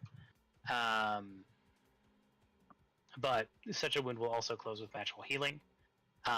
It does have a ranged attack in the form of like a flame lob, right? It'll create like a small fireball and like throw it, like a shot put. And it might be able to summon lesser devils into its service from Kyber and pull them temporarily onto this plane for the purposes of this combat. Beyond that, though, it's going to be capable of flight. And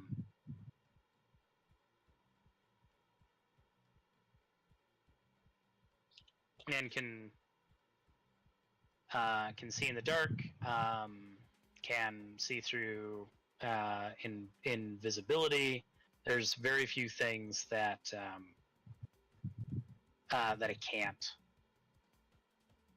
it can't perceive, but there are some things. There are definitely some things, like, for example, if you physically obscure its vision, right? Like with like a fog cloud, and levitate yourself, it's not going to know where you are in that instance, right? Stuff like that. It's not omniscient. You do know that it is going to be resistant to cold and non-magical attacks not made with silvered weapons. It is going to be completely immune to fire and poison, and cannot be poisoned as in the poison condition. It can also speak telepathically upwards to 120 feet.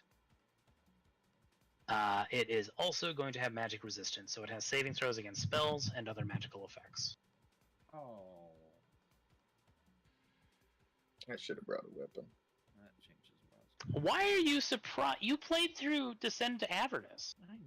You know this already. But we were all melee except for one, so it didn't really matter to me if they had magical resistance. I fucking smash. Fair enough. Shabazz, any bonus actions or movement?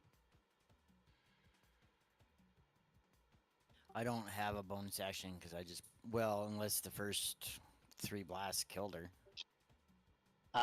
No. Yeah, I'm done with my turn then. Well, yeah, I don't have anything else I can do. I don't want to move right now. Very good. Theo, it is your turn. All right.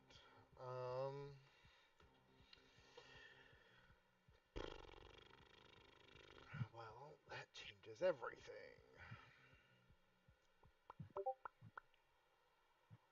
Yeah. So,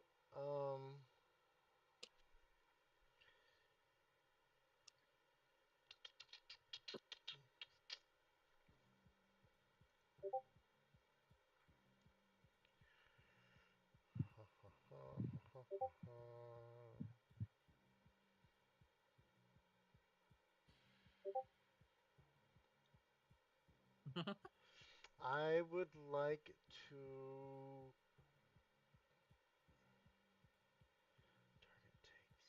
target takes.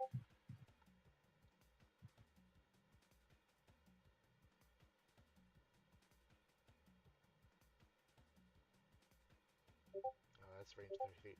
We're just gonna toll the dead.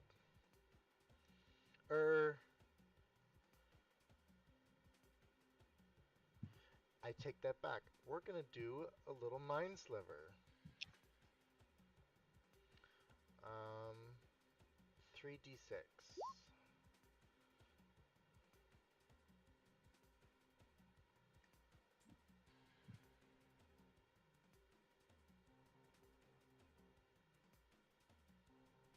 And it needs to make a DC 15 intelligence saving throw.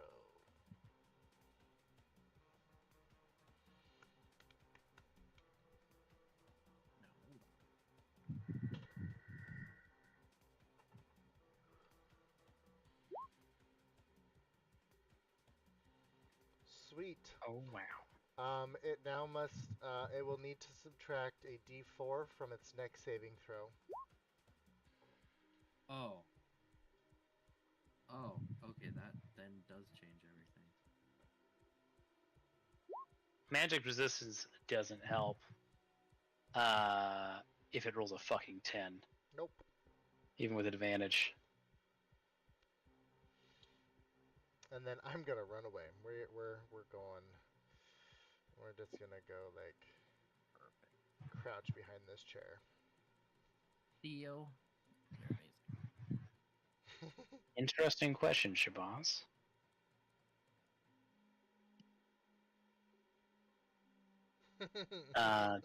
To carry over your crit, you do think maybe you were interacting, like Vanifer was for all intents and purposes here, but she was possessing the Horn Devil, who was like acting like a body double.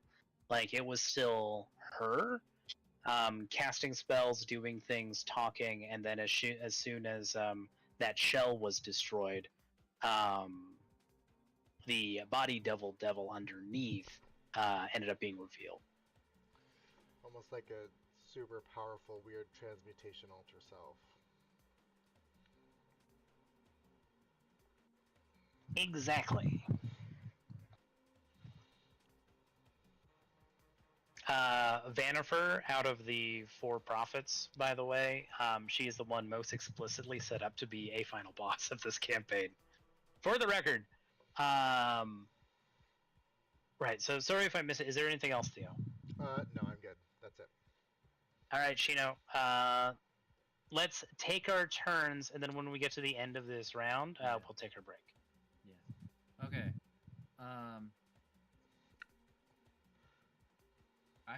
I had a whole bit lined up, and then I've completely forgotten how to start it off again. But I'll look to this horny horn devil, and I'll just be like, "Oh,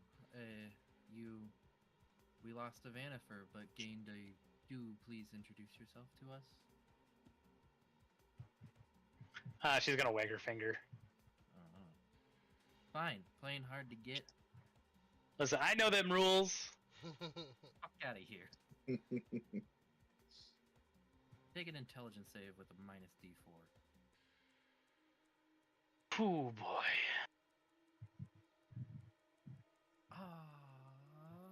Well, it depends on the 4. Oh. 18. She's gonna make it. Silvery barbs. Okay. Silvery barbs? I don't think the D4 applies to that one, though. The D4 will not apply to that one.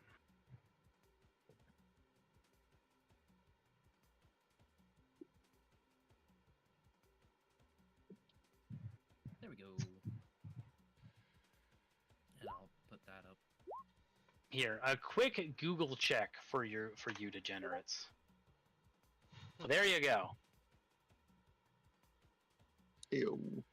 All right, roll your damage. Can we have that? It's already there. It's 30.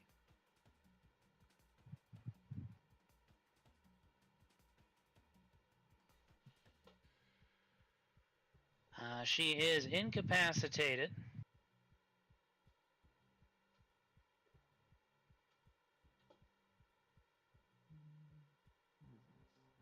And takes 30 damage. That is psychic, yes? Yeah, I'm keeping it psychic. Very good. Thank you very much, Shino. Anything else for you?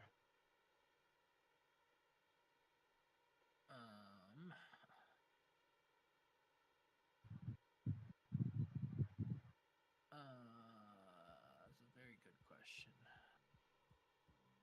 Let's see here. Let me scroll down my list of duplicating spells. I got a greater. I'll pop a bonus action greater, and I'll roll that when I figure out what that damage or that healing dice is. But other than that, let me scoochy.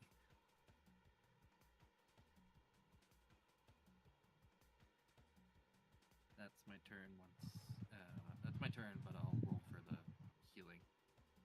very good. Ajax, this is going to be your last round of haste. At the end of your turn, you are going to be lethargic. Yeah, I really hope we kill this guy. That's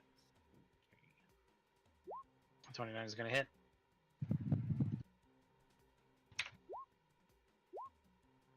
$27 and 24 are all going to hit. Wow, look at this damage you're dealing. Wowie zowie. I know. Magic.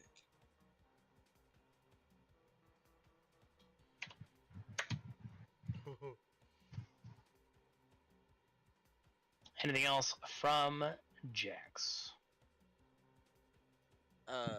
Yeah.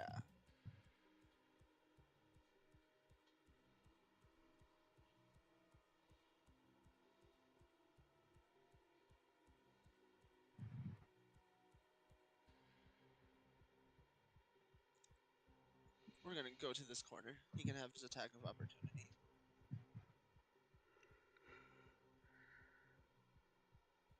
He can't. He's incapacitated. Oh yes, that's right.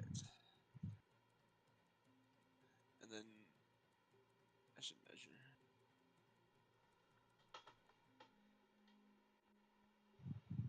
You said it takes 5 feet to get up on the table? Yeah, this is an extra 5 feet. Alright, that's the end of my turn.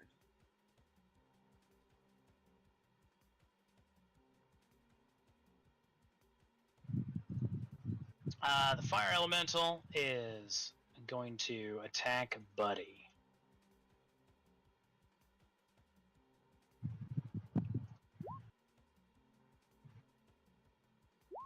Three attacks with disadvantage, only one of them managing to hit, dealing 5 damage. Oh, I don't think Buddy got his 10 on my turn last turn either.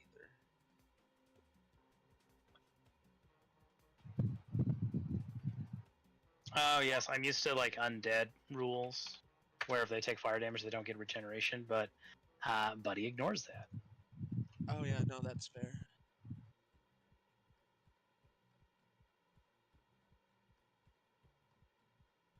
So that's the fire elemental Myrmidon's turn. He does get a wisdom saving throw,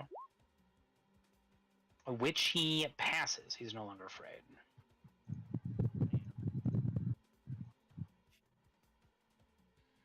Round 10. Let's take a break. 10, 15 minutes. You guys know the drill. I'll see you guys in a little bit. Good job, boys.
Hello. Hello. Welcome back and welcome back. Next sense, whoever else may be here. Hello. Hello. Hello. Not sure how familiar you guys are with Red Letter Media. In case anyone isn't, they're these YouTuber guys.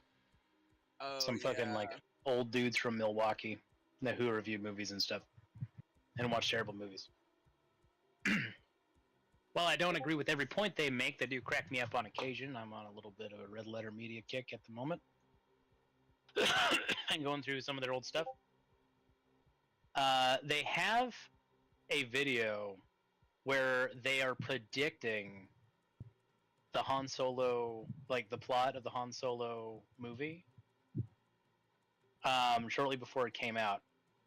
And it's a little bit surreal because they're predicting it almost beat for beat.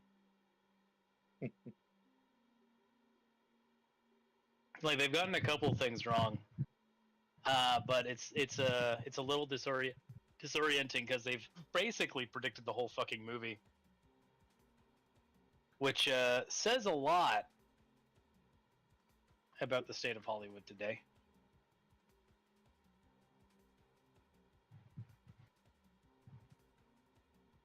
Yeah, it wasn't a bad movie, but we kind of already knew everything, right?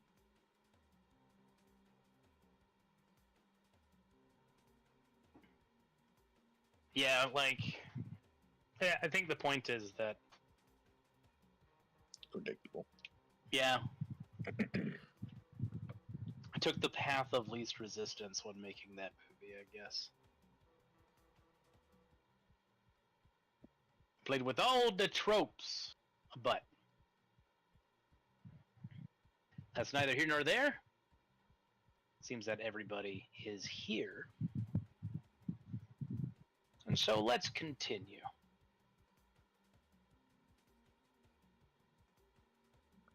Harmon, Yeah. it is your turn. Okie dokie. We're just gonna do another flying punch. We will reckless. Yeah, buddy. So first one, Oh. Oh. and the second one.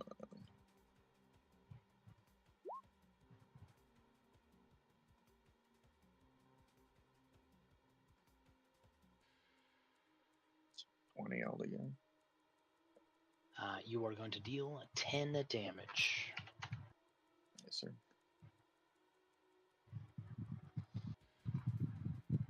Because unfortunately, your fists are not considered magical. Which is too bad. And It is. The horn. Sorry. That's all I can do. Sorry. The Horned Devil is no longer incapacitated. Shabazz, it is your turn. Feel free to incapacitate it again. Is it still the same creature that I put my curse on? It is still cursed. That is a good question. Which, that reminds me, I should have put disown. There you go. Well, I better fucking pew pew it. Pew. Pew. Pew. Yeah. Like, tell me honestly, if you were DMing this game, Shabazz, would you not be a little Yeah. upset watching this happen? Pew. Would you not be just a little miffed? No, there's a 12 there, Teddy. It's okay. He missed one. And you got 2 1s. I was too busy pewing to even look at the numbers. Honestly, that curse damage is just putting in more work than the Eldritch Blast.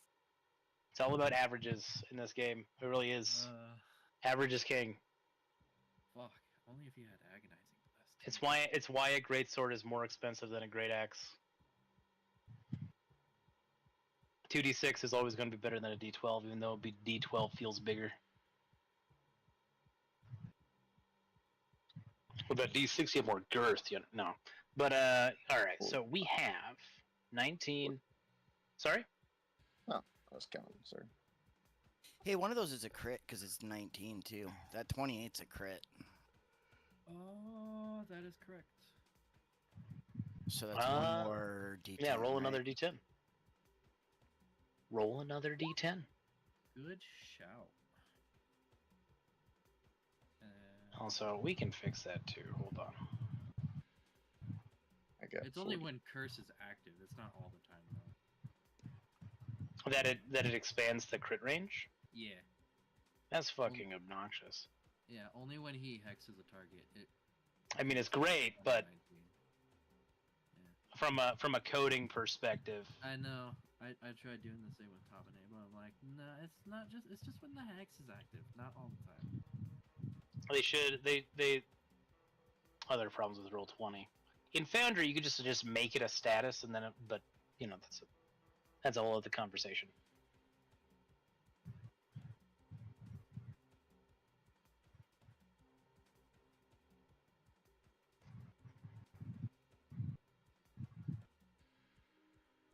$58? I think that is. It was too many numbers. I was just letting you do it. Sounds good to me.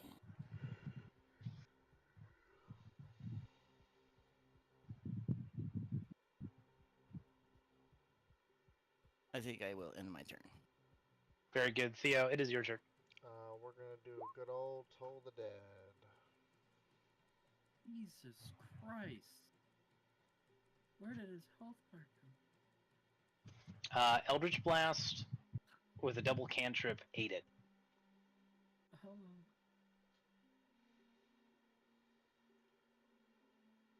Me and Shabazz each took one bite of this bitch. With bye.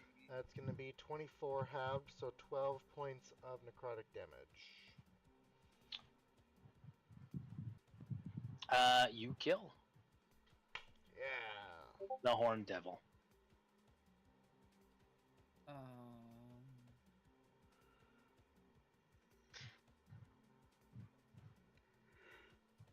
I'm gonna be honest. I thought this fight was gonna last longer. Yeah, same, bud. Honestly, I'm surprised how fast we zoomed through all of those mobs with Harger being in the bubble. Me and Buddy flanking everything was rad. Yeah, it was mainly everyone but me. I didn't do shit. Excuse fucking me, who incapacitated my boss? Okay. Who gave the rest of the party 2 free rounds? There was a counterspell in there that was pretty important too. I didn't do it alone. Oh, yeah, no, about teamwork. Where teamwork was at play. yeah, it's Pathfinder. We all gotta work together. Yeah, Cheetah. all I did was clean up trash.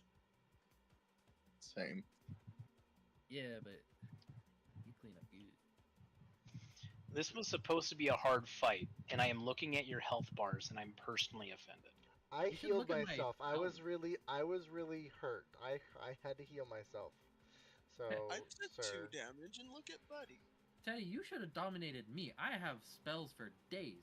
I have prepared shitty spells, but I have spells for days. You were also rolling like shit on all of those wisdom saves because they were all slowed and feared for like 4 or 5 Yeah, that is rounds. also Yeah, it true. was- No, yeah. That was yeah. That definitely did. Because those Myrmidons would have fucked us up if they were attacking Yeah. 3 times each time. It happened with my Pathfinder game too. Like in the Pathfinder game, we ran into like a rather high difficulty encounter, but like I had a bad guy in Pathfinder that had like a plus 14 to hit, and I couldn't roll higher than a fucking 6 all night. Is this how it goes? I am going to begin preparing to cast teleportation circle. If someone would like to try and tell people either to come up or evacuate, I'd Oh, rather that's all. not like to be in this tower for much longer. That's a whole ass minute. Oh, that guy fucking dies. I don't need a minute. I can use my dragon mark. But also like Oh. this Myrmidon that Hargrim was pinging, he was tied to the Horn Devil. Like the Horn Devil was a summoner, so That was he just good goes one. with him. He just goes with him. So you're preparing a teleportation circle. That's fair. That's fair and good. The Horn Devil.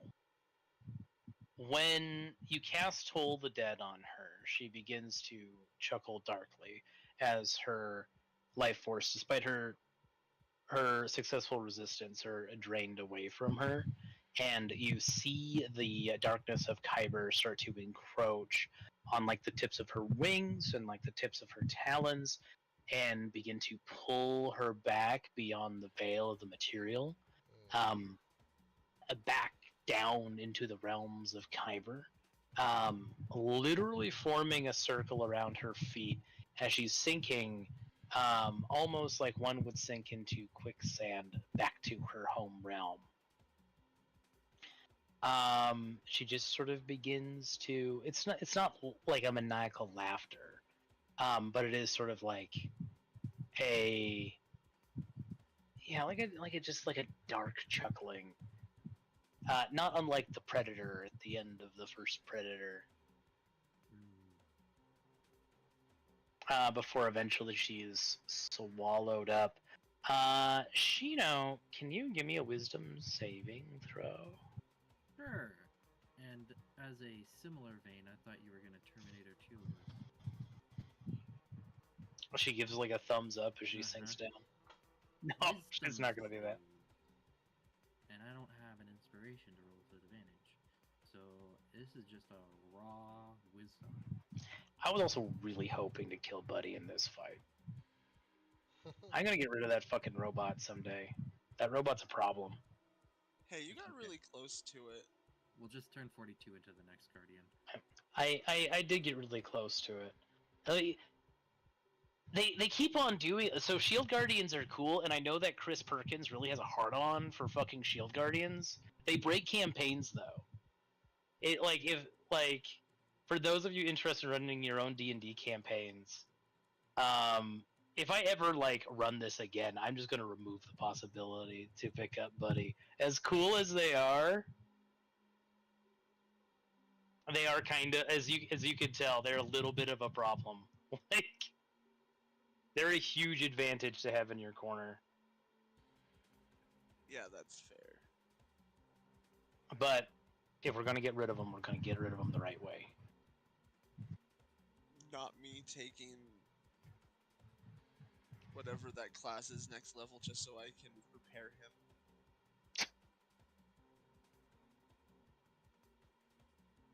Okay, so a bunch of stuff is going to start happening. First off, after about half a minute, the windows to the south shatter inwards as a Pegasus just flies into the room. I've arrived, sire! Just in time. Good to see you, Patu. Likewise. I smell devil on the premises. I'm sorry, I'm a little sweaty.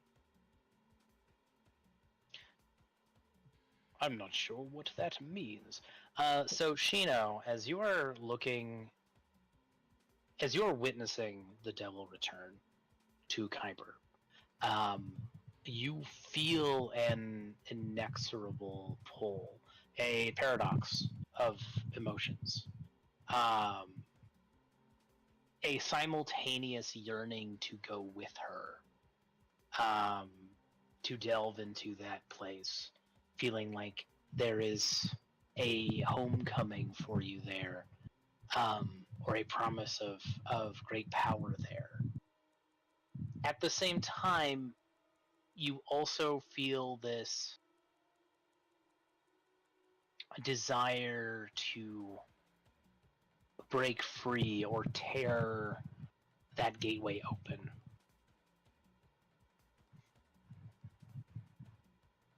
You're already outside of it, but you feel this instinct to try and breach and get out of it anyways, which is a little confusing at first. But with a 27, you very quickly recognize that this is the influence of your cursed mark, not your own opinions, right? This is the entity that you are connected to. Those are its feelings, and it is trying to push them onto you, right? And influence your opinions to align with its. And so you can very clearly and very decidedly make a separation. From this influence? From this influence. Well, like in this instance, right? Like you're not going to get rid of the dragon mark. You're not going to like it's not a cure, but you can be like, not today, Satan. Oh, fuck you, goat man.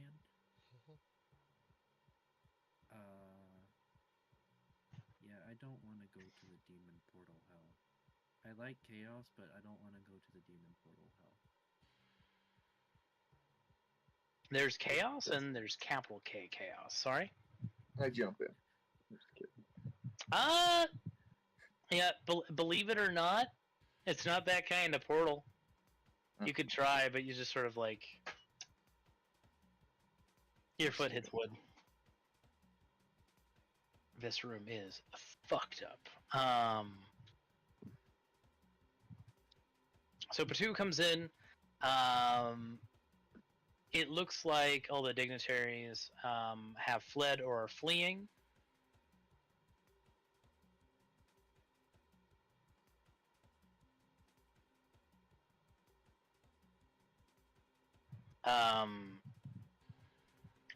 Theo and Jax, you two get a network sending.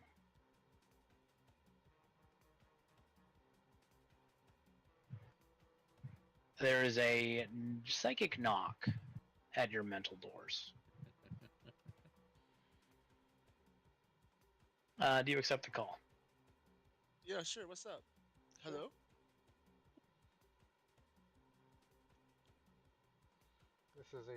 This is a toll line. Gentlemen, it's Hadrian's voice. No, even more so, double. Oh, hello. We have a problem. I figured. Della and I have scoured this tower to the best of our ability, which is not insubstantial, and I am certain, we are both certain, in fact, that there is no devastation orb here.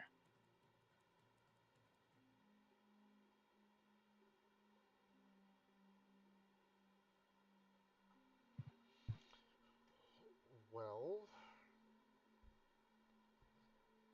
we have good news as well. It turned out to be a horned devil that we sent back to the Abyss of Kyber.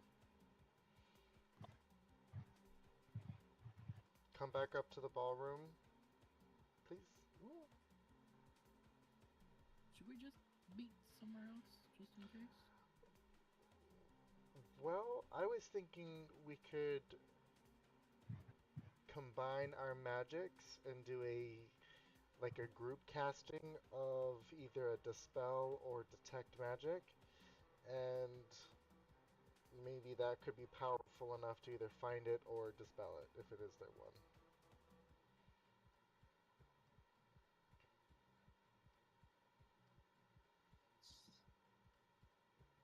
Or this was a distraction and the real orb is somewhere else causing havoc. That's what I've been saying. Or that one too. Fucking tentacle face is out there too. Or it could have just been a test to see what we're actually able to do. Really testing my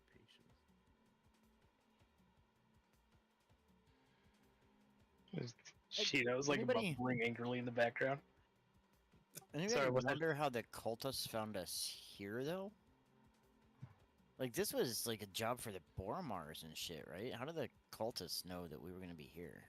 I assume this was heavily publicized.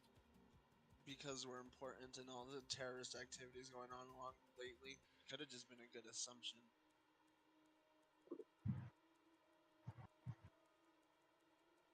Inside man. And weren't there a few councilmen that were not surprised to see Vanifer? Oh yeah. Yes, there were. Like the ones that were sitting down at this table? Well, they were surprised to see her, but they recognized her. There was a personal relationship. Which makes sense because she was a dancer before, right? She was more than that, my friend. Yeah.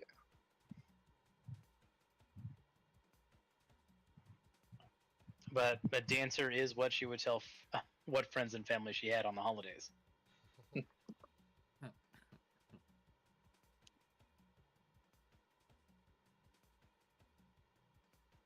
All right. Dela and I are going to come back up.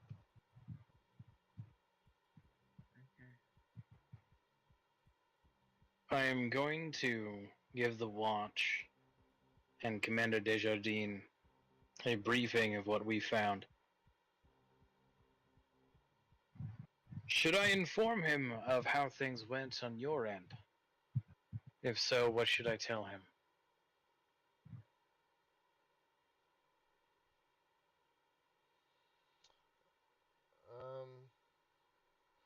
Tell him we've vanquished an agent of the terrorist cult.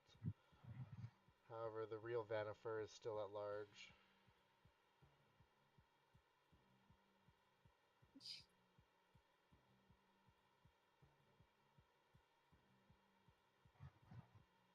And the Skyway is no longer safe.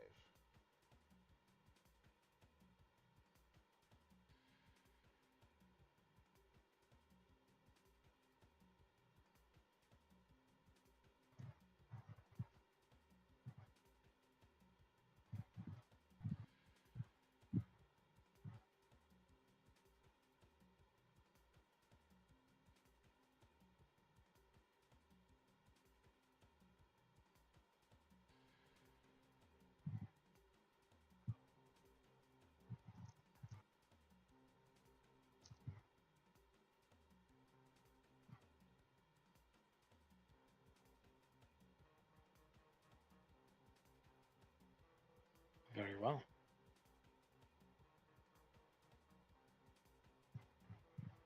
We will meet up with you in a few moments.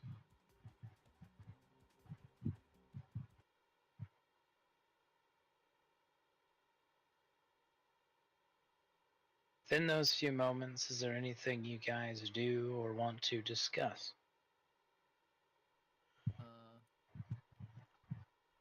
I wanna I don't know. I put out this fire. fucking roam around with that, but not consume my spell slot.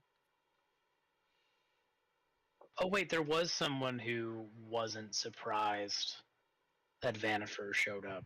Was it that lady? No, it was Nervarim. Oh, Yeah, we need to find her.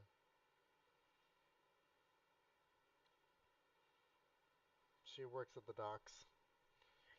She's been chilling with the mayor, though, hasn't she? mm-hmm.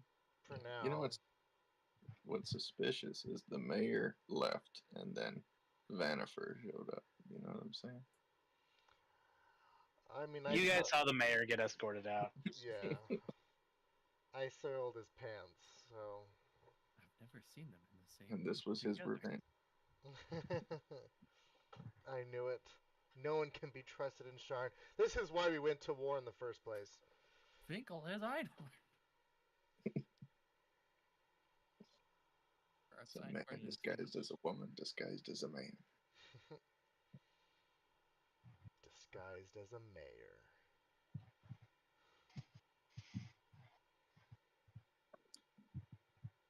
Do we know what happened to the Boromar kid we showed up with?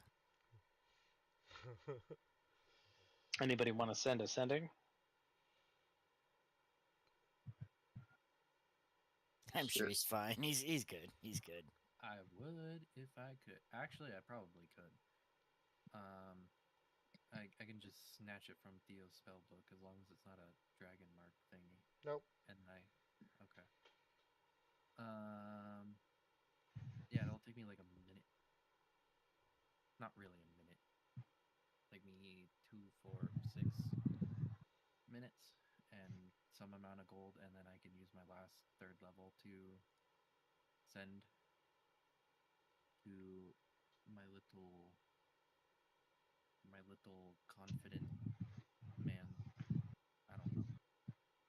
I got some Kyber candy. If somebody wants to eat some Kyber candy. That's a joke. You guys want some drugs? Just some drug dialing. I still have Pop spell some slots. drugs, send to sending. I still have spell slots. I had a 3rd left. I can cast it normally. I mean, I do still have the Kyber crystals. I'm just saying. You can't fool me into taking drugs.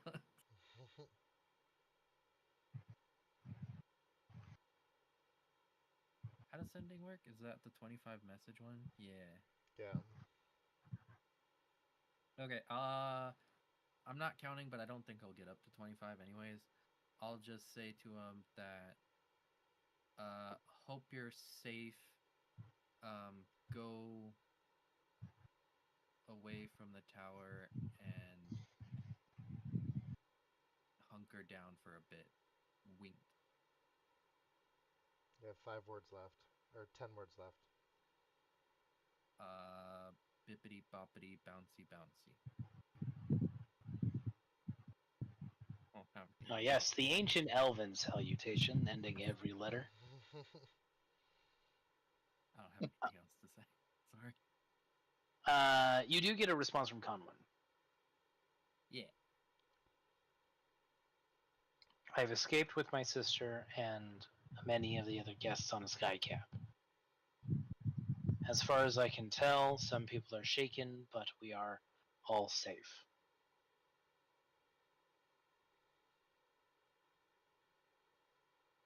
Did my job good. What the hell did that remind me of?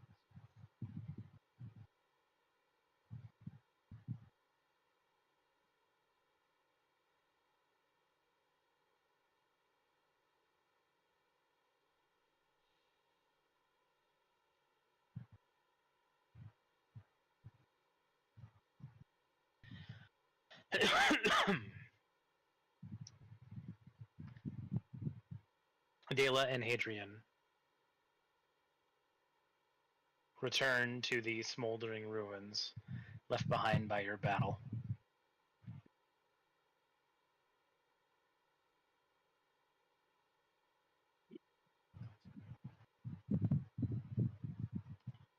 Dela looks around the room in horror. Hadrian will immediately kneel down and pick up a piece of like charcoal floor and sort of like rub it between his fingers. Brows furrowed and sniffs at it a little bit.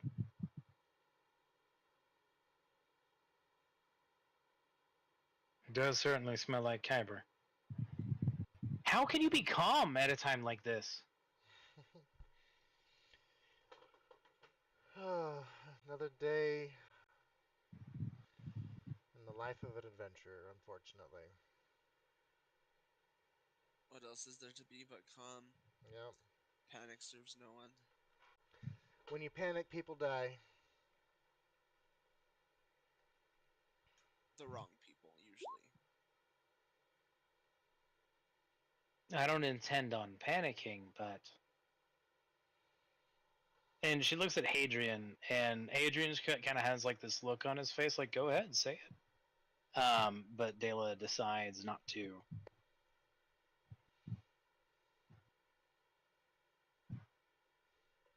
Um,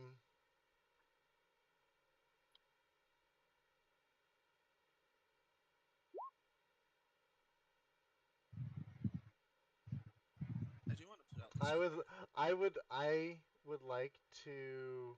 I'm just gonna kind of mosey on over, pretend. I'll like pet the Pegasus, and I would like to cast Detect Thoughts and get Dela's surface thoughts, please. Dela is worried that Hadrian is a sociopath, and is now a little worried that you guys are sociopaths. She is not panicking. She is sort of a natural empath. She does care and feels like this is like a cause of concern. And the way Hadrian is just very like cold and analytical in his dealings disturbs Dela a little bit, freaks her out. Gotcha.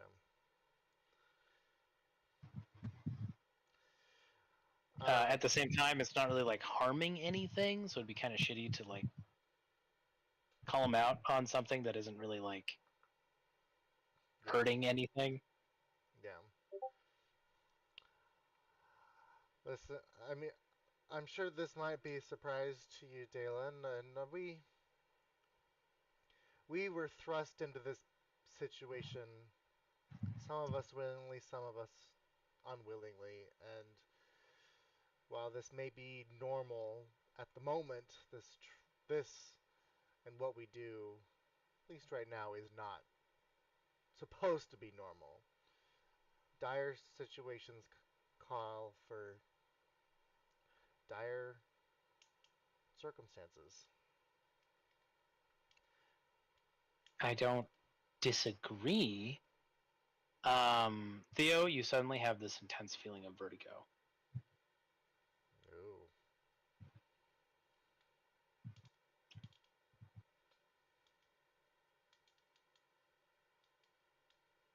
You feel weak in the knees and nauseous. And the floor beneath you seems to pull away and your world stretches uncomfortably from your perspective.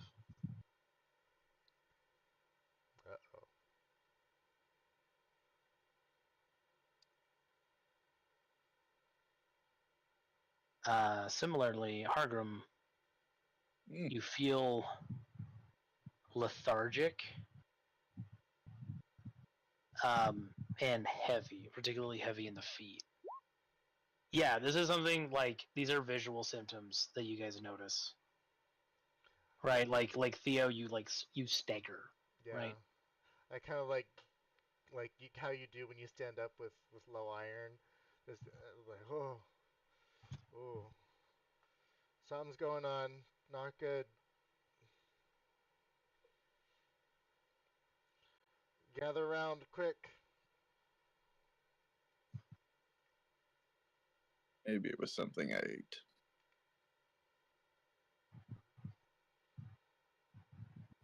And I'll just try to stumble my way to the group, and I'll yell at Dela and Hadrian as well to y'all get over here. We're leaving now. Oh, And I know what's happening. um, if everyone's okay with it, I'm gonna cast teleportation circle.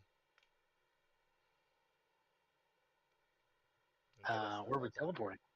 I'm gonna teleport back to our tower. Are we sure there's no orb here? Are we bolting without checking? I mean, Hadrian and Dela are both like 99% sure that there isn't an orb here. Just purely out of my own curiosity, in the center of the room, is there like a hidden floor wood panel that has the orb? No. Okay. Thank you for asking, though.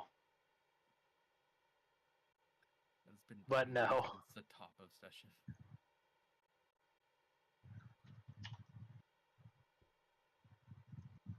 Yeah, I don't mind going back to the tower as long as we're not potentially bailing on a orb. I mean, we kind of did all we could. But I see your point. I don't know if the orb was here. Blowing it up when everyone was here would have been the move, not when everyone left. Unless the orb isn't in this tower. Yeah. Is it in our tower? I have a feeling it's on the Skyway to blow buildings out of the sky and onto Sharn. Oh, that's what you meant by the Skyway. I'm dumb. Yeah, the Skyway is the floating upper Yeah. crust of the city. I'm with you now. I'm following. Room temperature IQ is now slightly higher. We've got bubbles.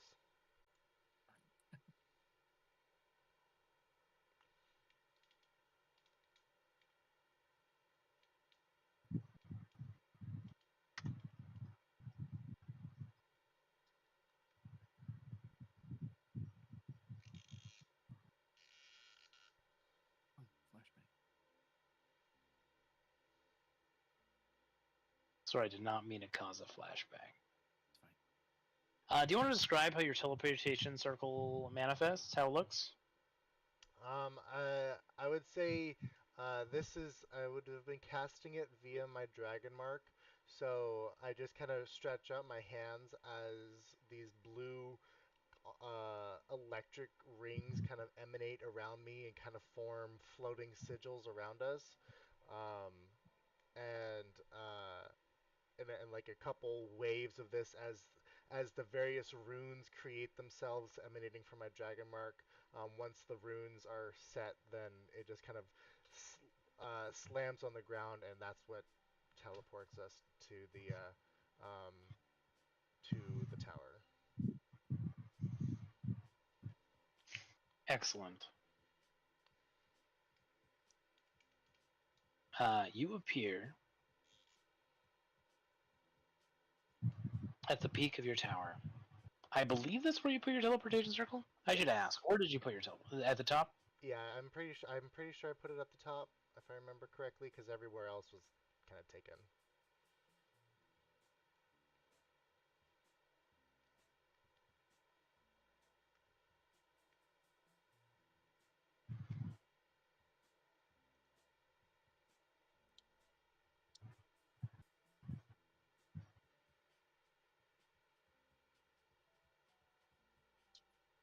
Yeah. As your magic dissipates,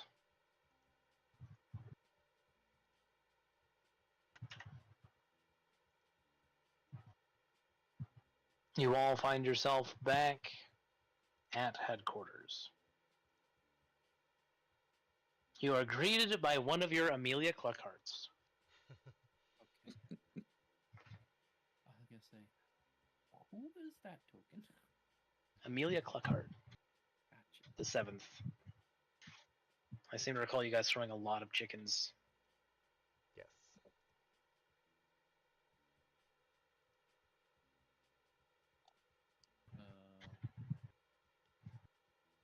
So do we just go to bed now?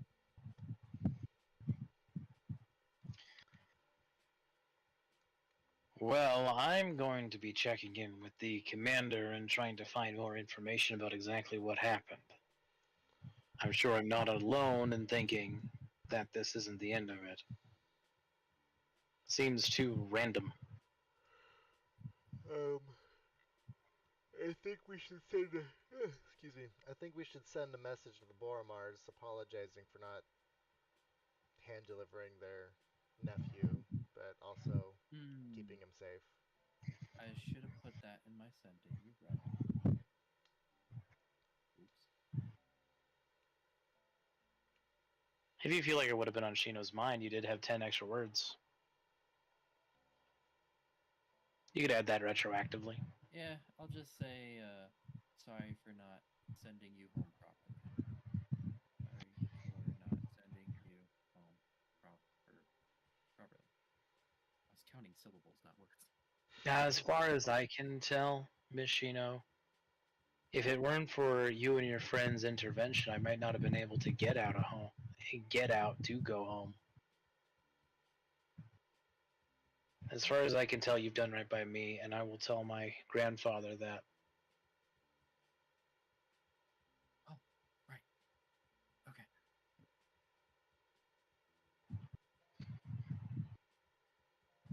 Very good.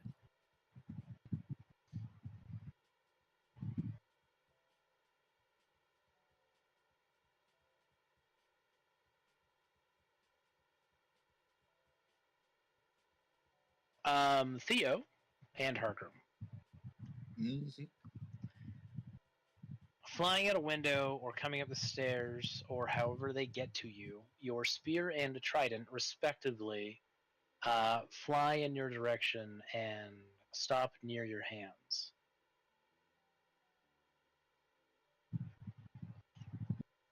I grab You, mine and kind of just sigh with relief a little bit.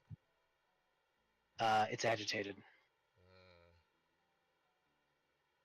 and kind of excited.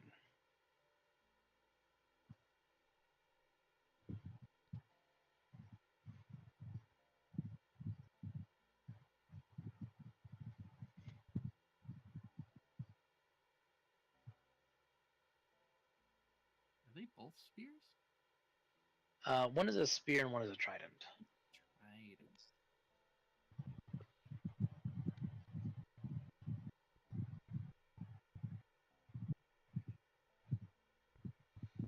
You know, I was gonna ask that and I forgot. The fire weapon never really made an appearance though. A last fight, did it? No. It did not. You do know that it's a dagger, and Vanifer did not have a dagger on her person, which in retrospect makes sense. Are we in? A doppelganger would not be trusted with such a thing.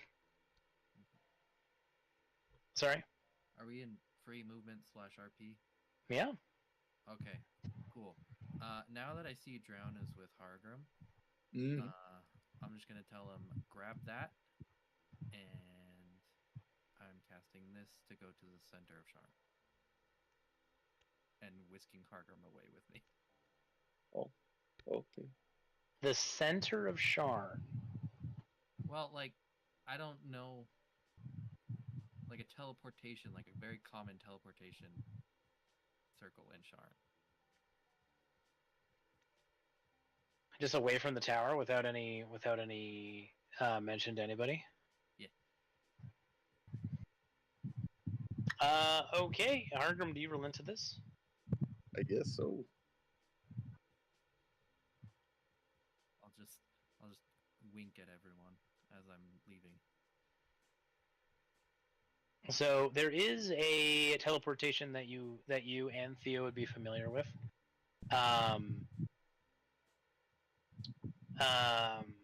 At a place that you would all, with the exception of Shabazz, and even Shabazz, although like you weren't playing with us at the time, I don't think. But Terminus Station, which is one of the major metro hubs in the city, and also where like all of the trains from outside of the city arrive, right? It's the Lightning Rail station. For Sharn as a whole, it has a teleportation circle for convenience purposes for those who have access to such a thing. You're gonna get shot. Stabbed in the eye by. Okay, cool. Unannounced arrival at a house at a non-house Orion arriving at a house Orion teleportation circle. This should be interesting.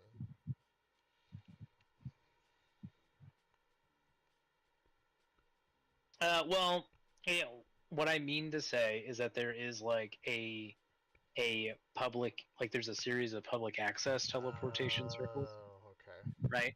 For like this is a world of magic, right? And Terminus Station is designed to be a place for people to act as a hub from one location to the next. So House Orion had set up teleportation circles for like wizards and spellcasters, within reason to make use of them. They are monitored, right? So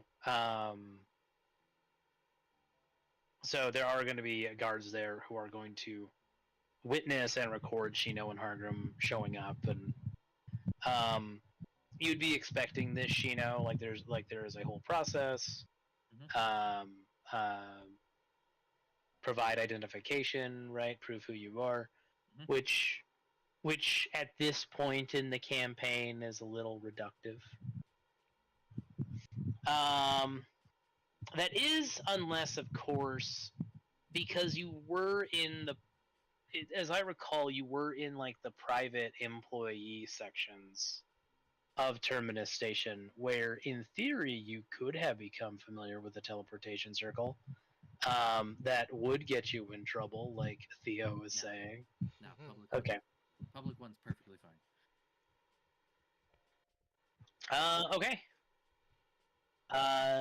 Hargrim, Shino grabs your arm and whisks you into a teleportation circle, and unless you fight it, the two of you vanish. I do not fight it, though. This is one too many teleportations.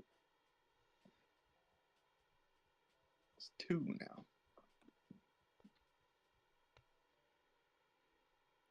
Ooh, Hargrim's showing he can count to two.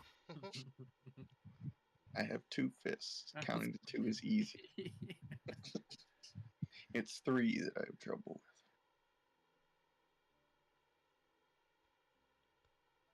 with. Hadrian is going to witness this happen. He's going to raise an eyebrow in a very Spock-like fashion, and he will then look down. And he pulls out a small piece of artificery, and he just says, "Right." Well, this has certainly been an evening, gentlemen. It certainly That's has. over yet. Okay, Theodosius first, and then. I and was then disagreeing. It certainly has. We've appreciate you taking the time to search the towers. Yes, well, I am quite fond of my life. I've grown quite attached to it. What were you saying, Jax? I was just gonna say, we're assuming that the night's over already. Gestures vaguely to the spot where they disappeared from.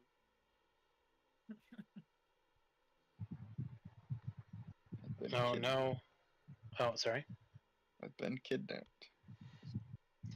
Dwarf napped. Hadrian continues fiddling with the artificery, and then sort of tosses it to his side, and it folds out into a sort of disc. It kind of resembles. It sort of resembles like a magic punk steampunk like Beyblade. Like it's like a top, right? But it kind of just like hovers above the ground, right? And he like steps up on it, and it's like if Tensor's floating disc was useful and could carry people.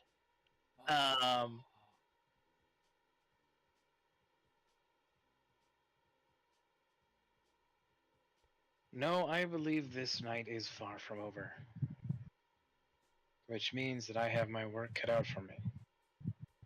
I'm going to check and do some leads, gentlemen.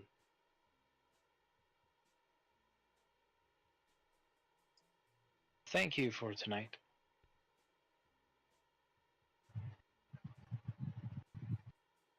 And best of luck to you in whatever endeavors you decide to pursue from here. And Dela's going to, like, hey, Hadrian, you're just going to... You're a woman grown, Della, as you keep reminding us. I'm sure you can make your way back to the estate.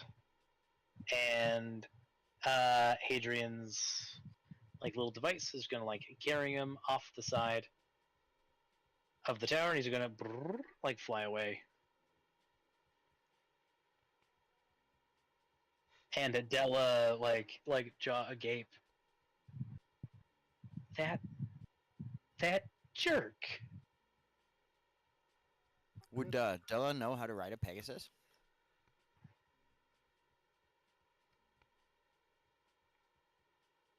Yeah.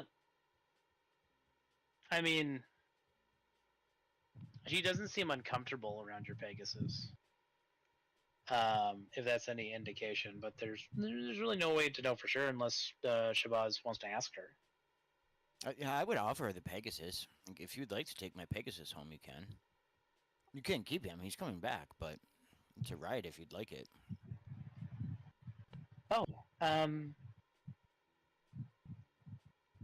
right. Yes, that would be very helpful. Thank you, Mr. Shabazz. If you'd like, we could also order you a sky coach. Not to put your option down, Shabazz. In case I'm sure you've had a rough evening. It's up to you. Oh, that's fine. A sky coach would require waiting, and like my cousin, I should probably continue looking into exactly what happened tonight. I think I will take you up on your offer, Mr. Shabazz. Thank you. And she's going to like very politely like bow her head and shoulders.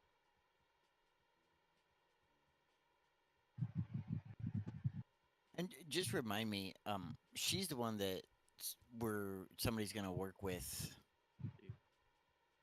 On it was what are they working on? That's what I can't come up with right now. A submarine kind of rail car into the Mornland. Yeah. Right? Yeah, she and I are gonna be teaming up, passing notes to try and get a lightning rail, mage-powered lightning rail into the Mornland for exploration. Right. Okay. Thank you.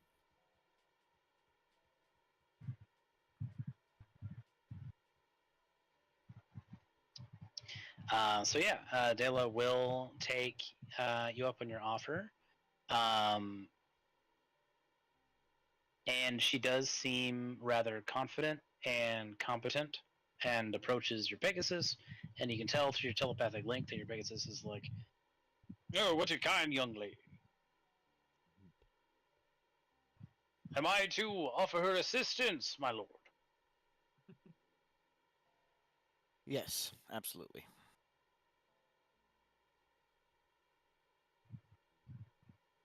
Very well then. And I shall be happy to do so. I can sense her pure intentions.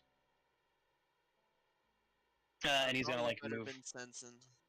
Sorry? I said that's all you better be sensing. You're not part of that telepathic link. That's between Okay, him and that's fair. Shabazz. I thought he was talking. My bad. There's pride. No, it's all telepathic.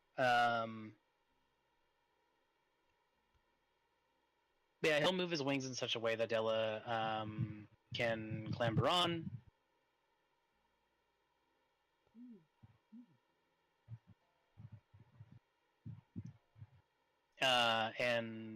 And when she is sitting uh, and got herself comfortable, she will turn to your party.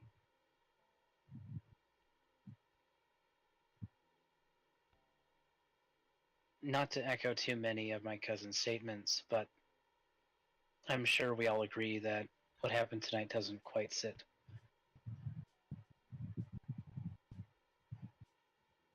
No, it does not.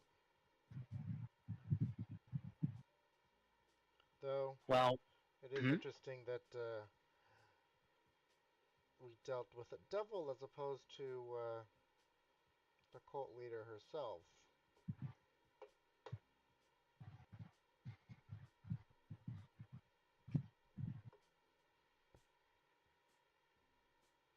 well, like you said, she is the leader.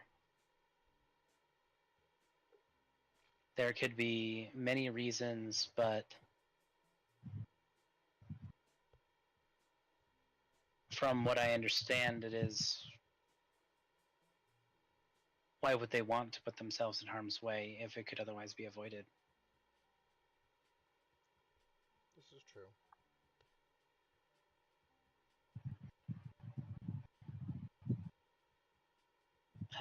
In any case, I hope you all stay safe until the next time we meet. Likewise.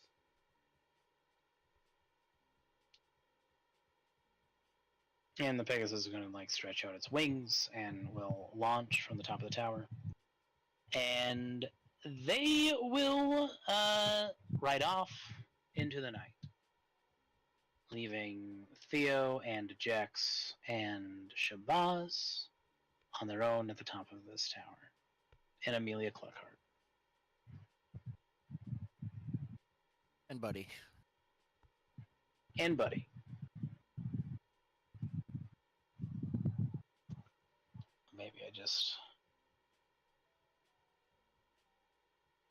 Maybe I just have Buddy. No.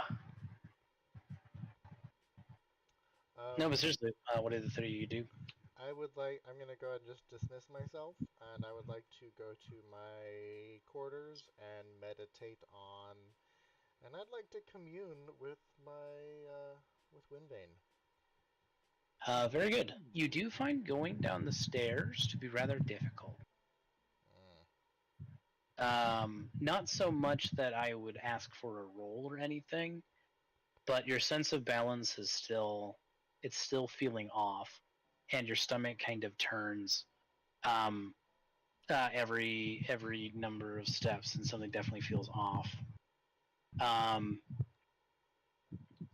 Similarly, Hardrum, you are feeling heavy and sleepy in a way that you can identify that's like something is off as well. But you're also like, Shino is taking you someplace else. Oh yeah, we got plans. What plans do Jex and Shabazz have? And then once we've established what everyone's doing, we'll just go through order and resolve those intentions. I think Shabazz would want to get the hell out of his dress clothes. Not comfortable in them. So I think that's probably first thing he would do is probably head down the stairs and to his quarters to at least freaking change into something.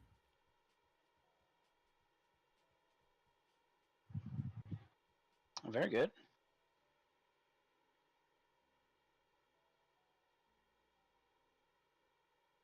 Very good, very good, very good.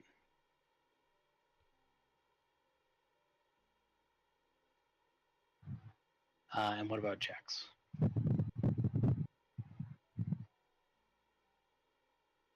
guess I'm gonna get Buddy set up so he can get fixed up and go get the Bob and go to bed. I don't know. Everyone else is scared. You're coming in pretty quiet. I said I guess I'm gonna go get Buddy set up so he can regenerate himself and find bobs because I don't know where everyone else went. The bobs salute you with bony fingers when you find them. And Buddy is an agreeable friend, but not much of a conversationalist. You did notice with your accumulated backgrounds, you did notice that something is, at the very least, off with Theo. Like, he is looking ill. Theo, did you get got? Not that I can think. I was feeling a little dizzy back there, so towards the end. Not Yeah, sure it was a what's rough going one. on. Maybe just need a nap. I think so. I'm not a cleric.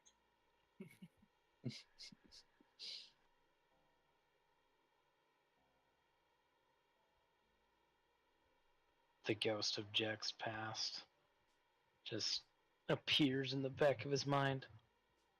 We could have had banishment, banishment, banishment, banishment.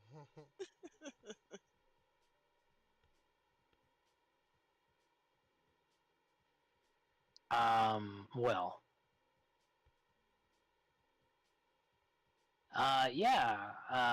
Jex, or Jex, rather, pardon. Jex, the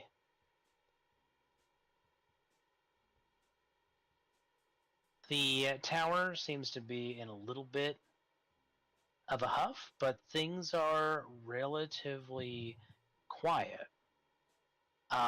You learn that your new hires are still out on a mission that 42 had approved of them. 42 does say something to the effect of, I am expecting a check-in with them anytime now, sirs. Oh, good. The B team's actually doing stuff. I was worried we were paying them for nothing. Allegedly, sir. Allegedly. Also, at I'm. the brothel again. They could be at the brothel again. Yeah. Also, by the way, I'm not sure if I mentioned this earlier. I'm feeling a little bit under the weather, so I am sorry if my voices aren't quite on point as they usually are. Been fine for me. Okay, good. I was feeling a little self-conscious. I didn't notice a difference until you said something, and even then, I don't think I noticed. Well, good. It's a best case scenario for something like this.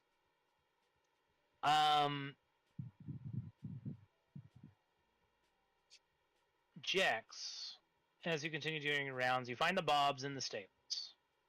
As we previously established, that is where you keep your bobs. Yes. You find Gariena down there, tending to your collection of pets, Sands of Pegasus. Oh, hi, Mr. Jex, Mr. Desk Watcher. Hi, Gare, what's up?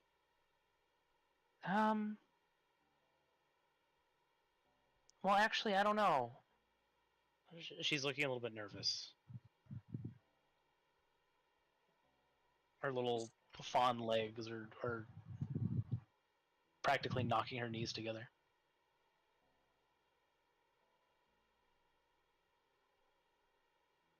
You sound like you're shaking there. What's the matter?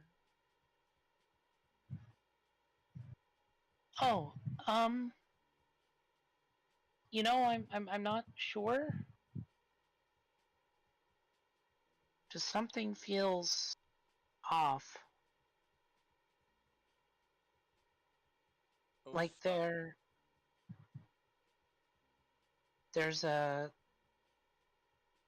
some kind of imbalance happening.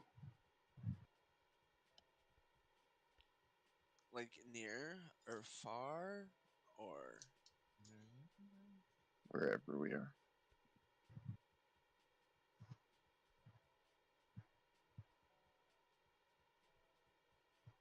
sorry to drill you on a vibe, but any detail would help. There's been weird shit happening tonight. No, I understand. I wish I could be more help. It's not as specific as that. It's sort of like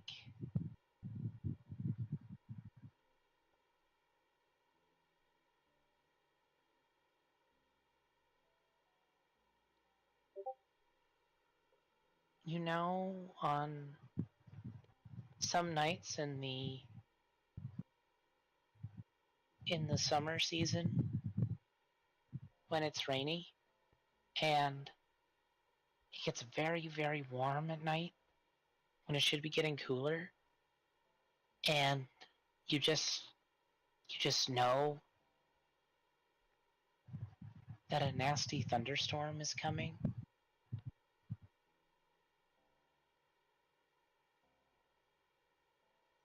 Yeah, I get Or you. Like the pressure change and you pick up on it even though you don't know what you're picking up on. yeah, it's like that, but bigger.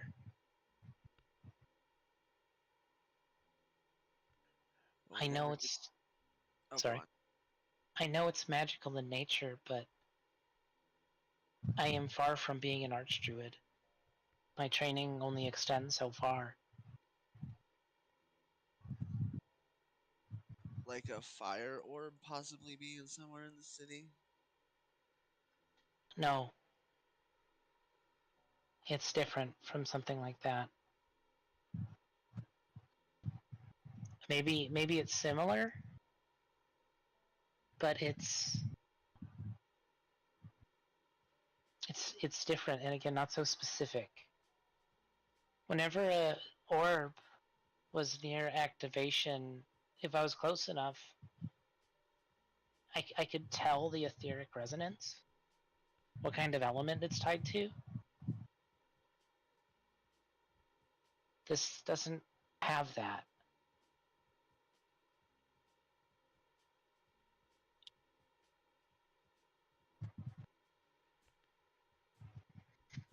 Or maybe it does. It could be like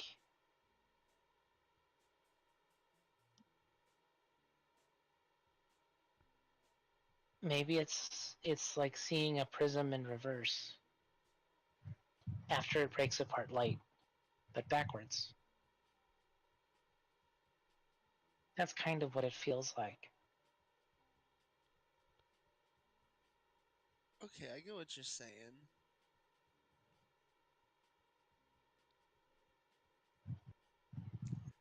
Okay, so Shabazz, is the link thingy still up today? I'm sorry, what was that? The telepathic bond, is that still up today? It should be. Yeah, it is. Okay, then I'm gonna be like, yo gang, Gargar, our doodad, says there's a thunderstorm coming, but it's not the thunderstorm, it's a bad vibe thunderstorm. So I think y'all are onto something, but I just don't know if you're in the right place.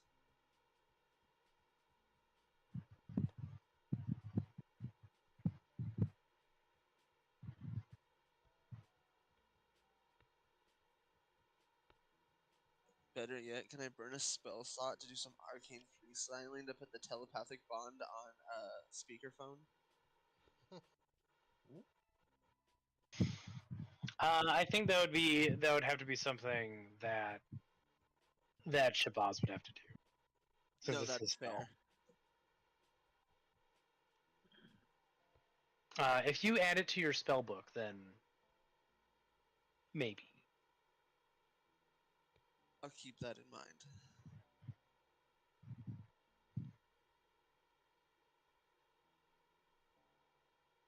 Do you want me to do it? What are you trying to do? Oh, I was just gonna try to put the bond on speakerphone so Gar could better explain to y'all what she said instead of Jex trying to translate it. Oh, But I basically, gotcha. but basically giving the vibe that our druid friend says there's something big coming.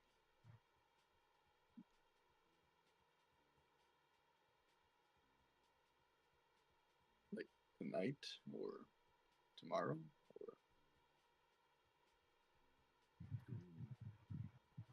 She says it's like when the pressure drops and you start waiting for the thunderstorm to hit. So it's probably a little soon.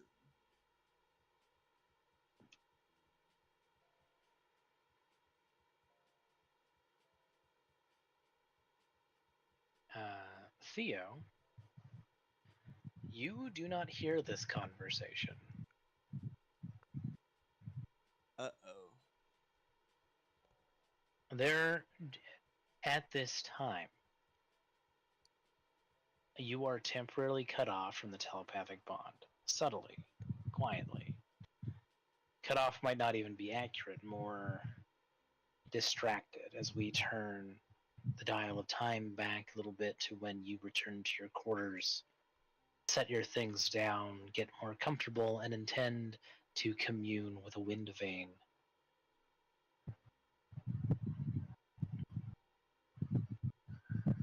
Your attachment to Wind Vein has grown stronger these past few weeks. It has made you feel stronger and more confident. It has reminded you of your inherent exemplary nature. Wind Vein is your friend and is always there to listen. What would you like to ask it?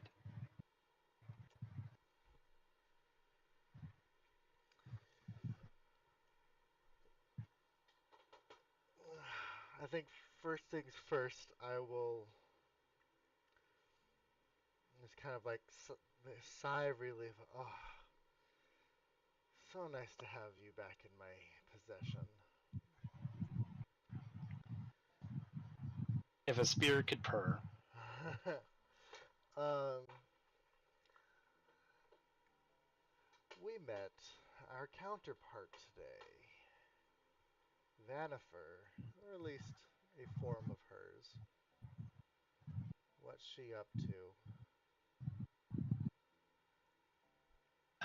Windvane doesn't know. That's a little bit outside of his purview. But it might be able to ask someone who might know. Yeah. Let's talk to the big boss. Oh.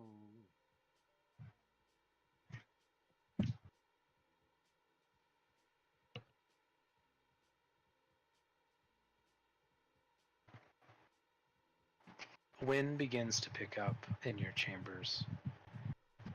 Open books have their pages flutter, almost making you worry that the pages might tear.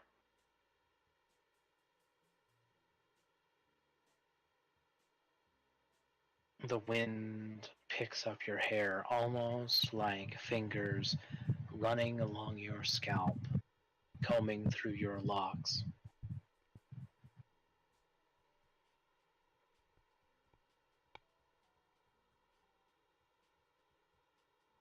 You feel your breath hitch in your chest. You almost feel as if the breath in your lungs is being pulled out. Pulled like water from a well.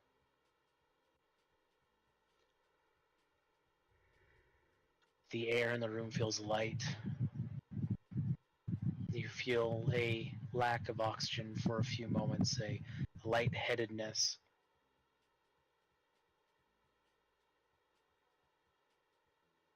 You almost, for a moment, feel like you're choking just without the hands gripping around your neck. But just as soon as you begin feeling that sensation, shortly thereafter, you feel air rush back into your lungs through your mouth and your nose.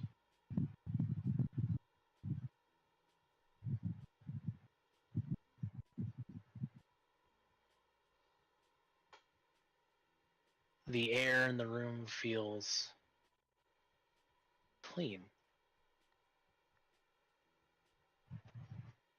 pure.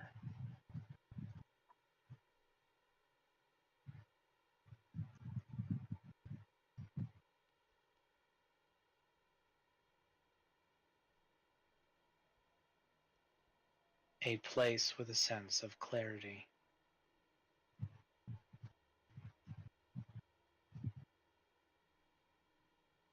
And you hear his voice, and you feel his presence in the room through wind vane.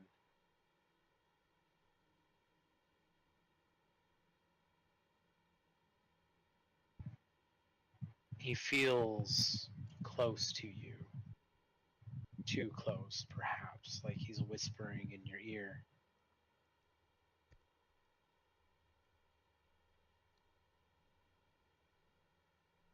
I was expecting a call eventually.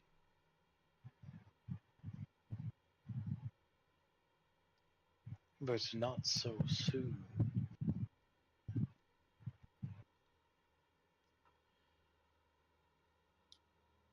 Greetings, my pretty little wizard. Pleasure is always mine.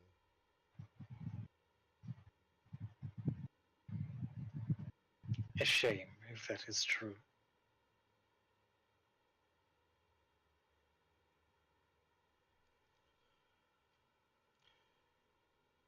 We had a bit of a run-in today with your dear sister. Aha.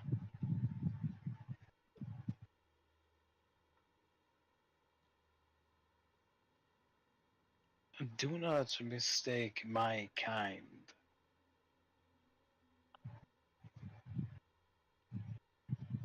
For our chosen champions.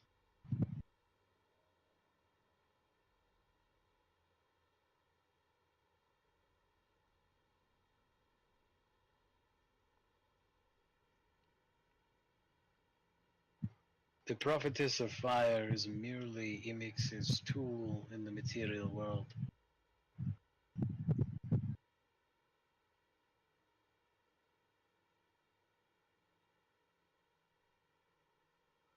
Their relationship is their own.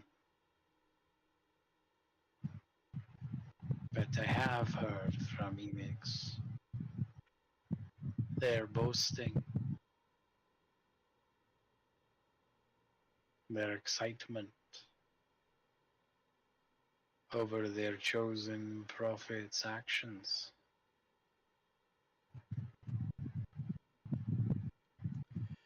Yeah, I mean,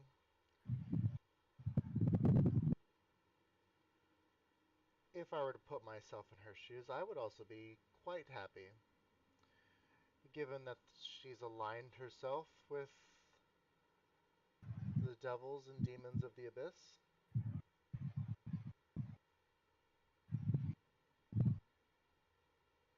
This is surprising to you? Yes and no. Surprising in the sense that it was unexpected.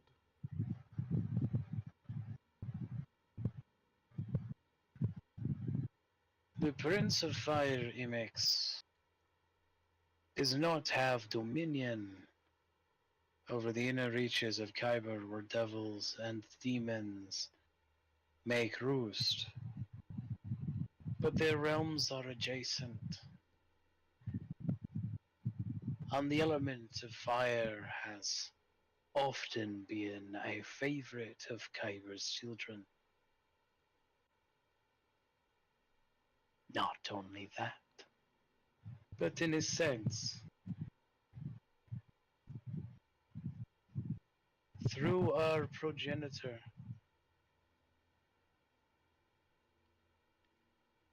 fiends and elementals share a common ancestry after a source.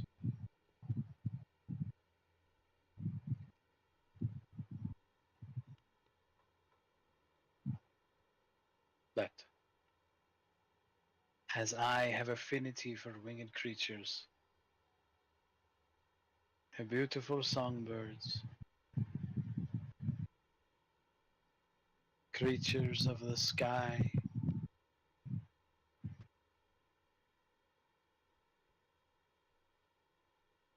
Imix has always felt a kinship and a connection with the fiendish. as has my sister Olihydra.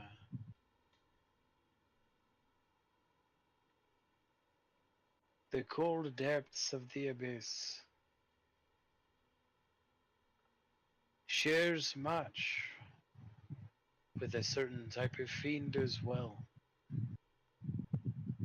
share a predilection for the frigid cold.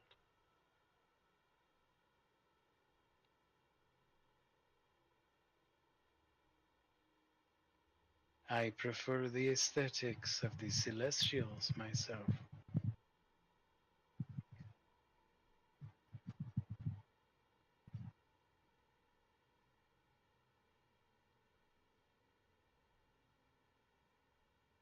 But that doesn't change the fact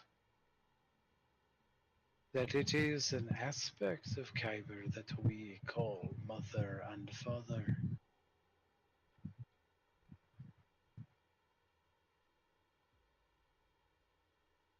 So if you expect me to be offended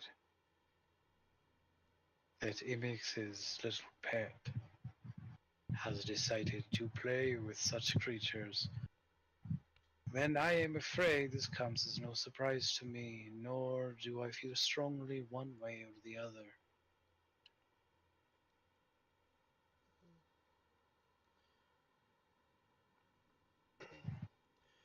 But let's just say we found a way to remove Imix's profit. Give you a step up in the world. Push push them down a peg. Would be worth. I mean, we could if you happen to have any information. I would be more than happy to elevate your status.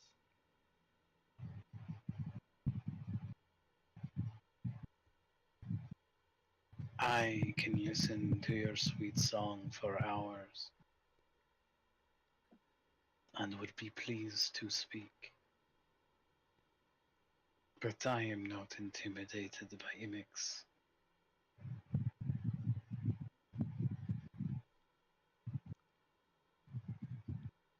Imix is a brute.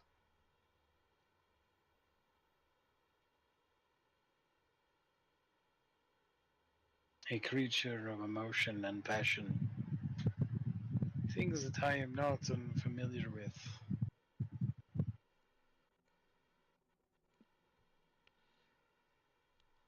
And what happens if Imix wants to take the power of the progenitor for themselves?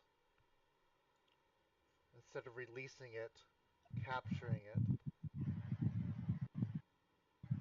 and using it.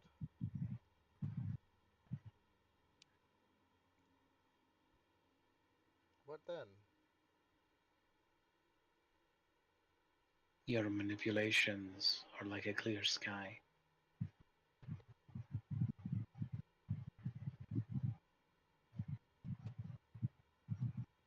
And are as heavy as a gentle breeze.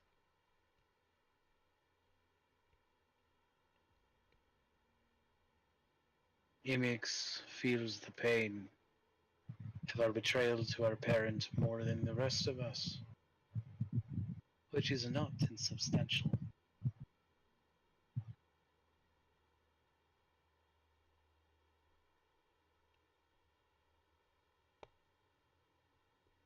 My rival is Ogremak. Imix and I often see eye to eye on a great many things. And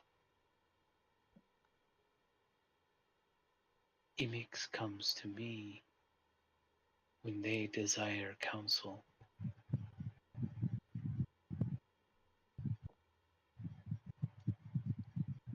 I think you might have misread our dynamic, pretty wizard.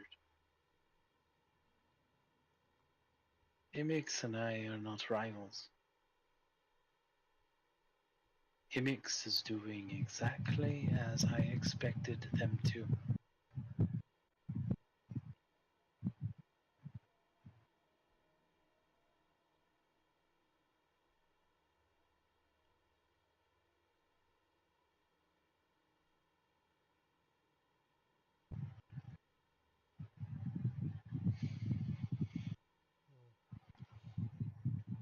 That may be the case. However, the cult leader, Vanifer, what if she has ulterior motives? She may say she's enacting the will of the mix and ultimately to bring the progenitors, but what if there's ulterior motives? Oh, there are always ulterior motives. But they are small things. Her motives are simple. If you take the time to see, then she's quite easy to read. Do you want to know what she wants? I'd love to know. She wants to exact her anger and her hurt upon the world. She has reached a breaking point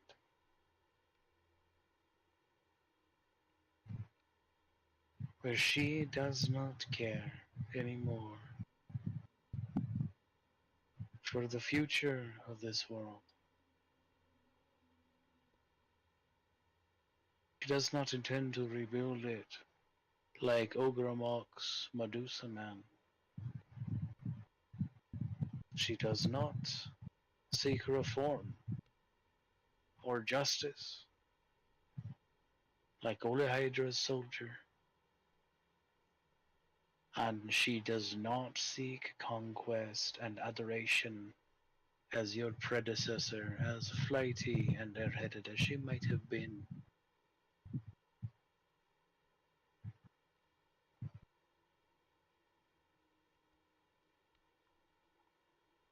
She just wants it all to go away and to have the world suffer through her pain whilst doing so.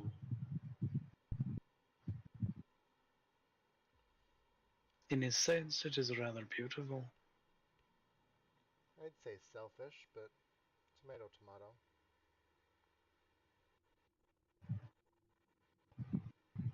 Not claiming it isn't. But there is beauty to be found in selfishness.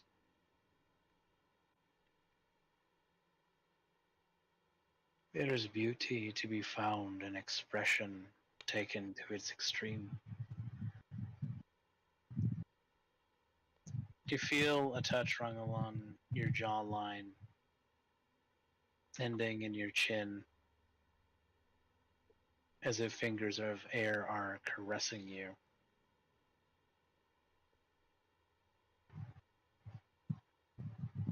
What would you want?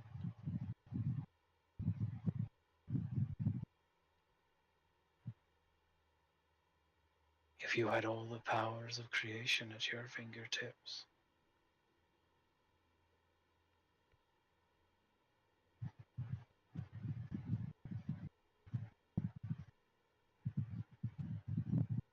What would you really want?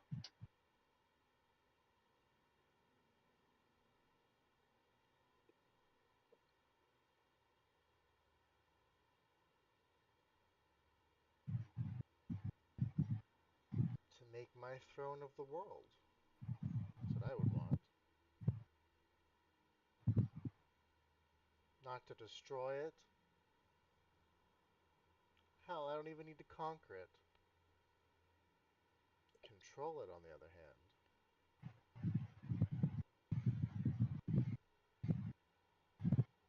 Now there's something.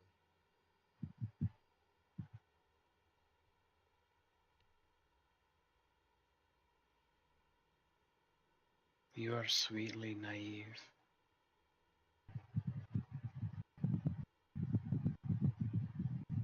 Control is, as always, an illusion. A circumstantial thing that is always fragile. There is order to certain things. The winds do not blow in random directions, as some seem to think. The tides carry on certain courses. Crops grow only when the soil is healthy, and fire only burns under the right circumstances. But that's not control. That is learning to navigate the chaos of creation. And what It's if I seek to control the chaos?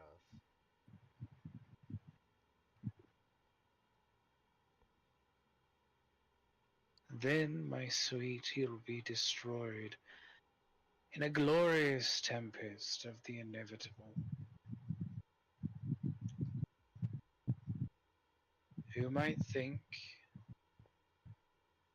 you have control over the chaos for a time. With the control, the order that you are speaking of, the understanding that you have is from a mortal perspective. It is reactive. Control cannot avert every disaster. Even your arcane magics, your understanding of the magical world through your formula and arcane arithmetic, even that is circumnavigation. Even that has a breaking point. You need not only look at the Mournlands to see what happens when your magic, when your control is bent and shaped past the breaking point.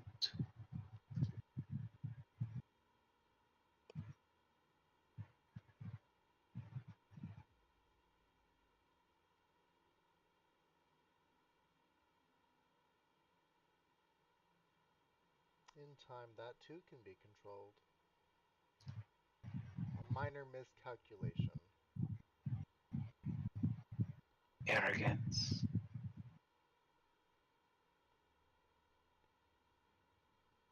Delicious, exhilarating arrogance sends shivers through me, pretty wizard. If you wish, we could play with this idea of control. Dance and sing to the play that you are writing for a time, before eventually the curtain comes for you.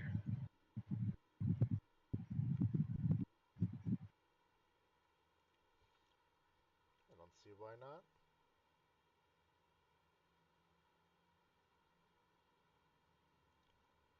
Let's dance. Do I take it to mean that you will be meeting me when I arrive?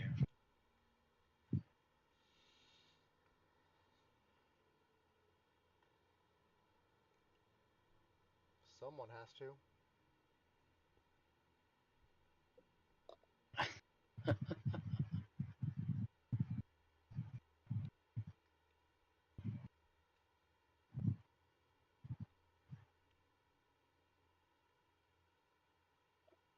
I feel like you have an inkling, but you still haven't figured out what has begun in motion.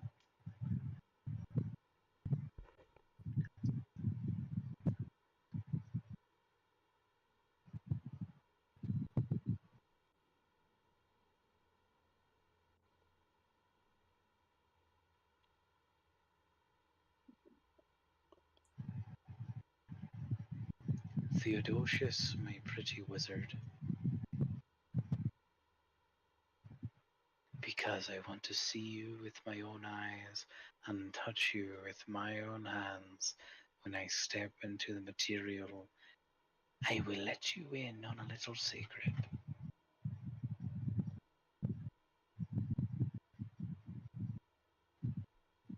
Clever Marlowe's and stalwart Vanifer And I got those mixed up, actually. Sorry to break the mood. I got those confused. Stalwart Morlos and Clever Vanifer.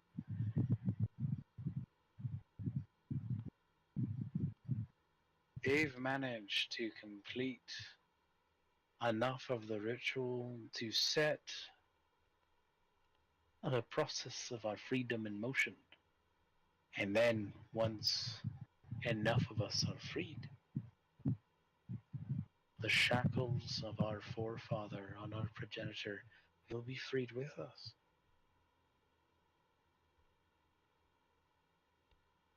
And then you will see just how little control you have. Our father, mother to Rosadoon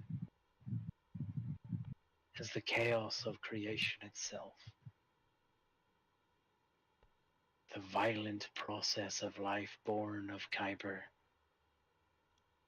The aspect that helped give life to this grand universe.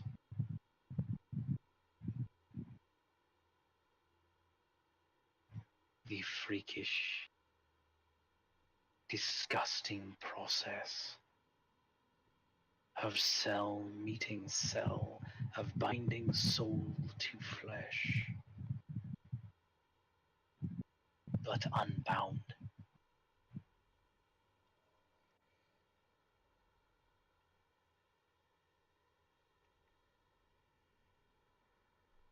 The primal fury of the elementals, the alien nature of the Devkir.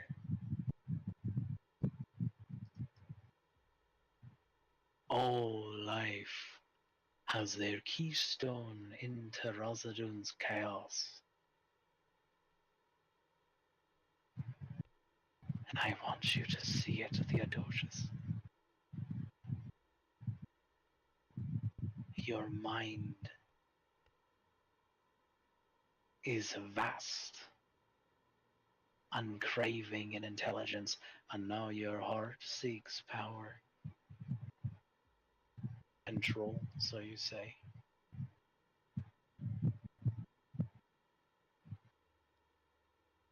I want you to witness where we all come from, to see the myriad of colors without name, and steep yourself in that madness, and see the beauty of the world as I see it.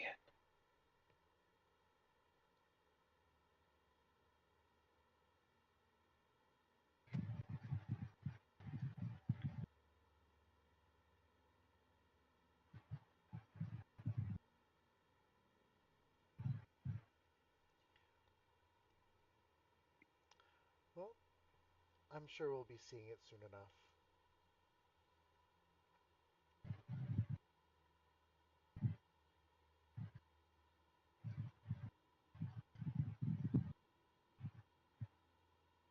Then I hope to see you soon.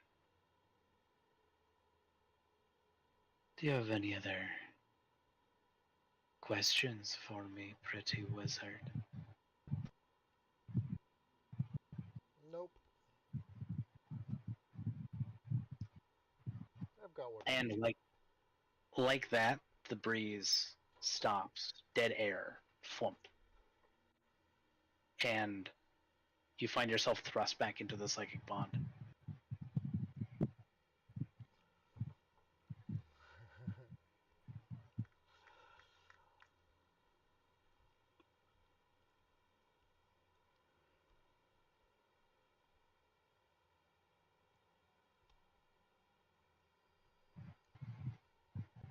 Theo, without a kind of muting himself to the second bond, he'll just whisper to himself, with control comes power, and with power comes control. And he'll just continue getting himself ready for the evening, doffing off his fancy garb and putting on his more magely armor. Um, I don't know. He's probably just gonna hit the hay and he's gonna sleep with his sword.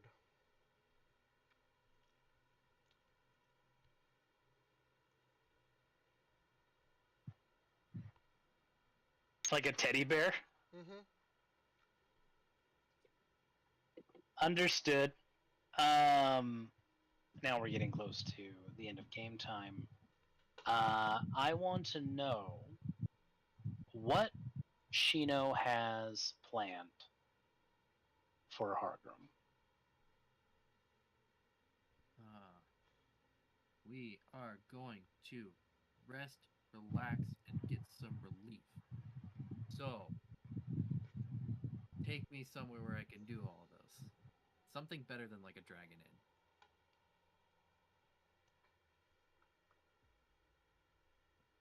Well, you do happen to know of a place of rest and relaxation The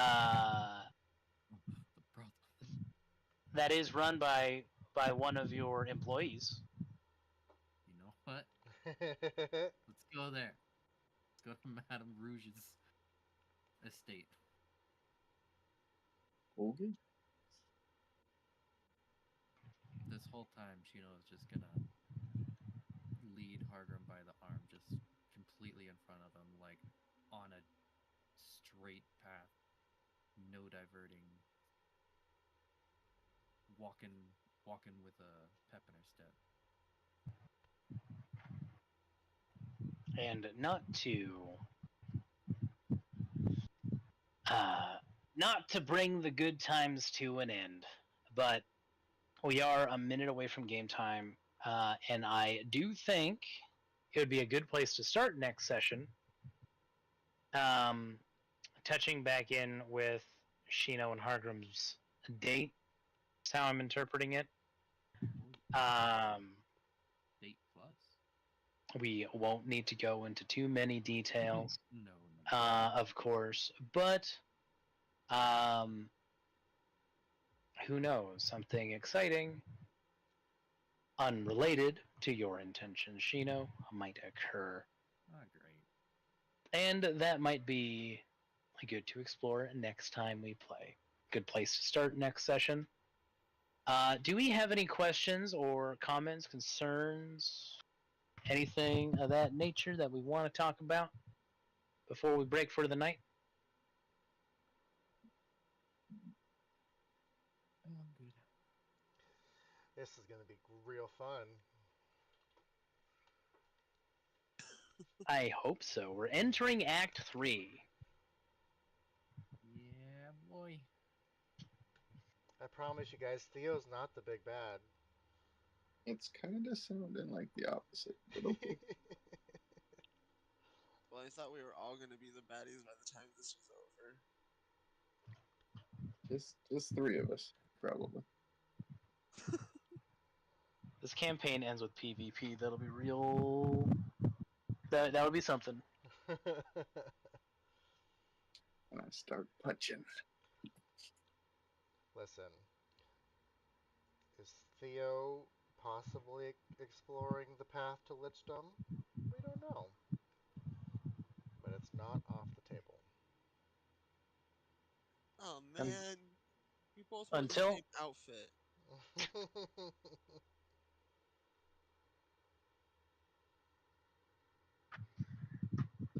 If a wizard becomes a lich, then they wasted their degree. Or doesn't become a lich, they wasted their degree. Right? Pardon. I don't agree with that statement, but it is a good one.